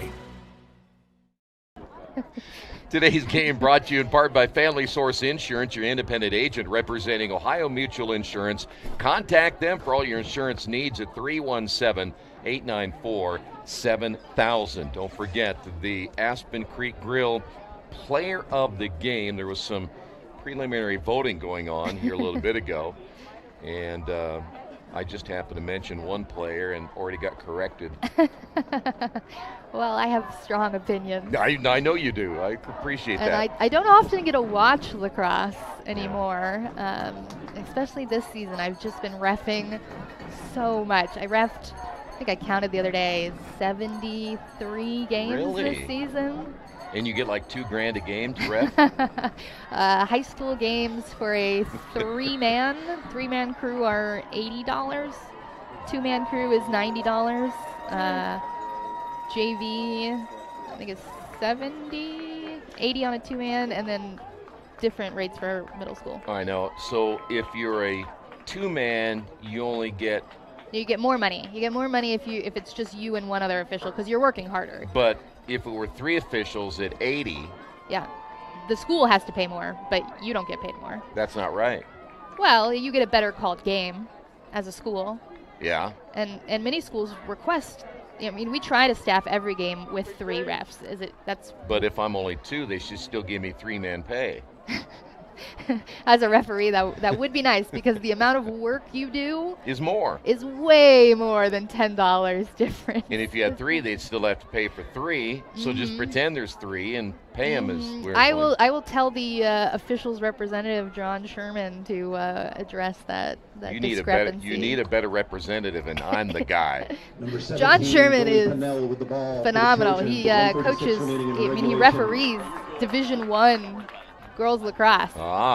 He was telling me about all the plane rides he's taken. I bet he has. To referee this year, and two road trips to North Carolina. Wow.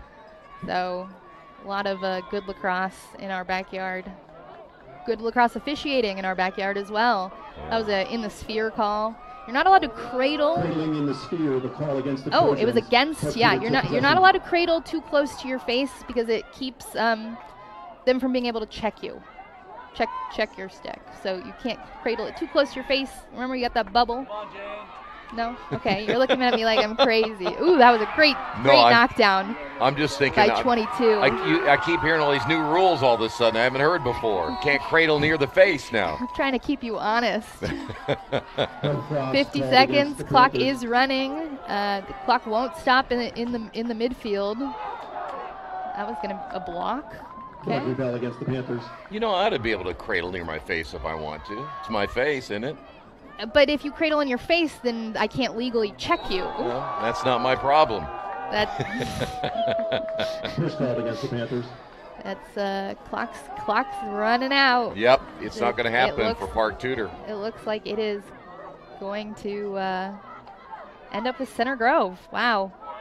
Beat him once, beat him twice. A real reversal from last year. I'm pretty sure they're offsides again.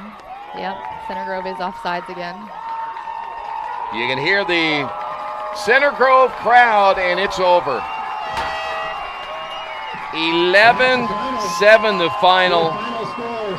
Center Grove knocking off the defending state champion Panthers of Park Tudor. 17-5 will be the final record for Center Grove. Park Tudor will finish at 13-6 with 2 of those losses coming to Center Grove. We'll name the player of the game here in a couple of moments, the Aspen Creek Grill player of the game. But you just somewhere in there, Emmy, we had a feeling that Center Grove kind of took this game and said, you know what, we're going to be a little more physical. We didn't turn the ball over as much as what Park Tudor did. Park Tudor had them with 15 turnovers. They didn't win the draw controls the way they needed to today, and really Center Grove just kind of outplayed them. I mean, Center Grove played a really physical game. They were called for it. At that end, they were playing 4 girls on attack, which means they were 3 girls down. Yeah. Winning a game 3 girls down, it means you are aggressive, but they made it work for them. They also just dominated the draw, and that is just, you got to have possession in order to score. There weren't a lot of ground balls to be had, but as you said, there were quite a few turnovers. Yeah. I had them for 15 turnovers. I only had them winning 5 draw controls throughout the entire day. And again, that number might be off a little bit, but just from a standpoint for today, what Center Grove was able to do, we want to name the Aspen Creek Grill player of the game. I want to remind you, if you're looking for amazing fresh food, servers that genuinely care about their service to you, make sure you check out Aspen Creek Grill.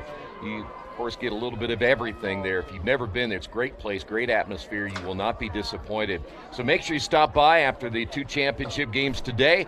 Aspen Creek Grill in Noblesville. All right, it's up to you, Emmy. Who is the Aspen Creek Grill player of the game? I have to go with Emily Franklin. She was dominant on the field today, just all over from the draw to putting the ball in the back of the net. It was a really impressive game by her and her teammates today.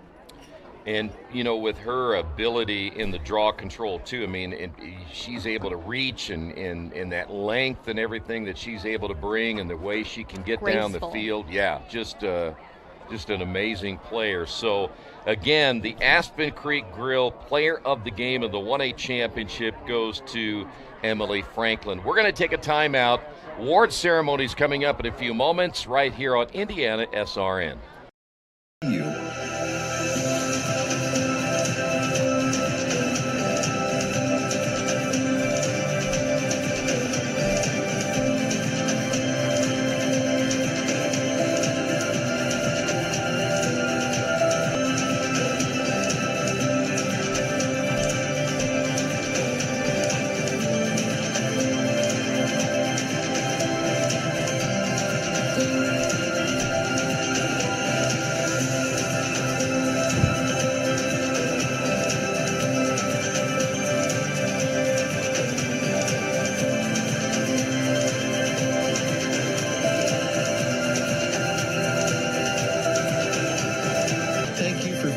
Standing with us.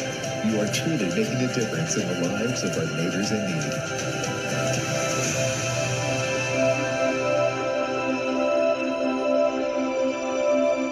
Please come down to the We're going to be going downstairs here in a couple of moments for the awards presentation here in the 1A Championship matchup. Just real quick, Emily Franklin named the Aspen Creek Grill Player of the Game. 4 goals today, 3 goals today by Julianne McIntyre. Let's go ahead and go downstairs for the award ceremony. 1A all-tournament team for today will receive your certificate from your coach. Representing Evansville Central, Brianna Dockery. Representing Center Grove, Alita Fisher. Also from Center Grove, Emily Franklin. Ellie Hunter from Park Tudor. Evansville Central Bears, Lindsay Lane. Mary Maher of St. Joseph. Julianne McIntyre of Center Grove.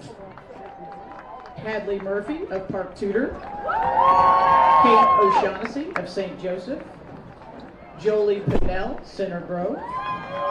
Lauren Richard of Park Tudor. And Izzy Wallace of Park Tudor. Again, a round of applause for our 1A all-tournament team.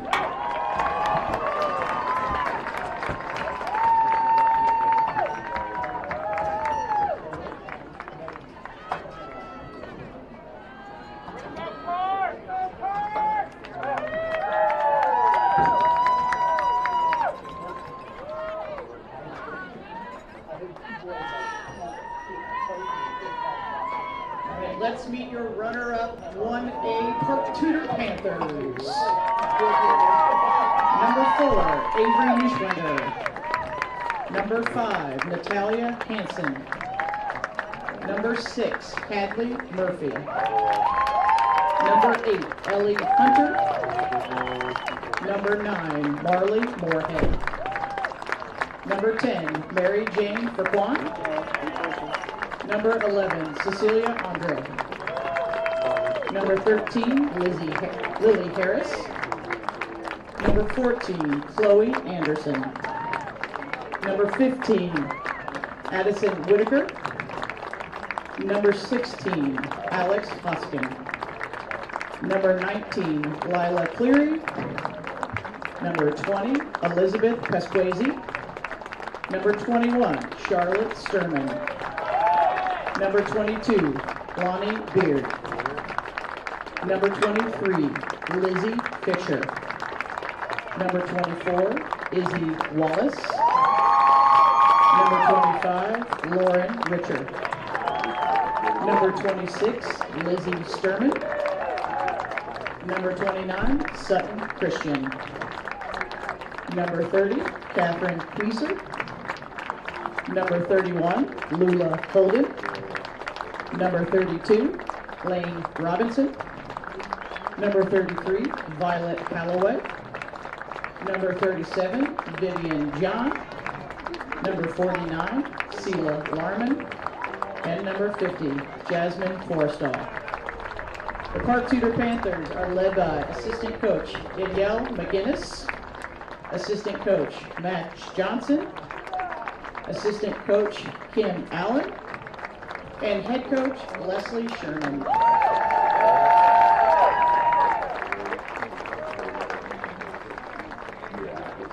Ladies and gentlemen, let's hear it for our 1A runners-up, the Panthers of Park Tudor.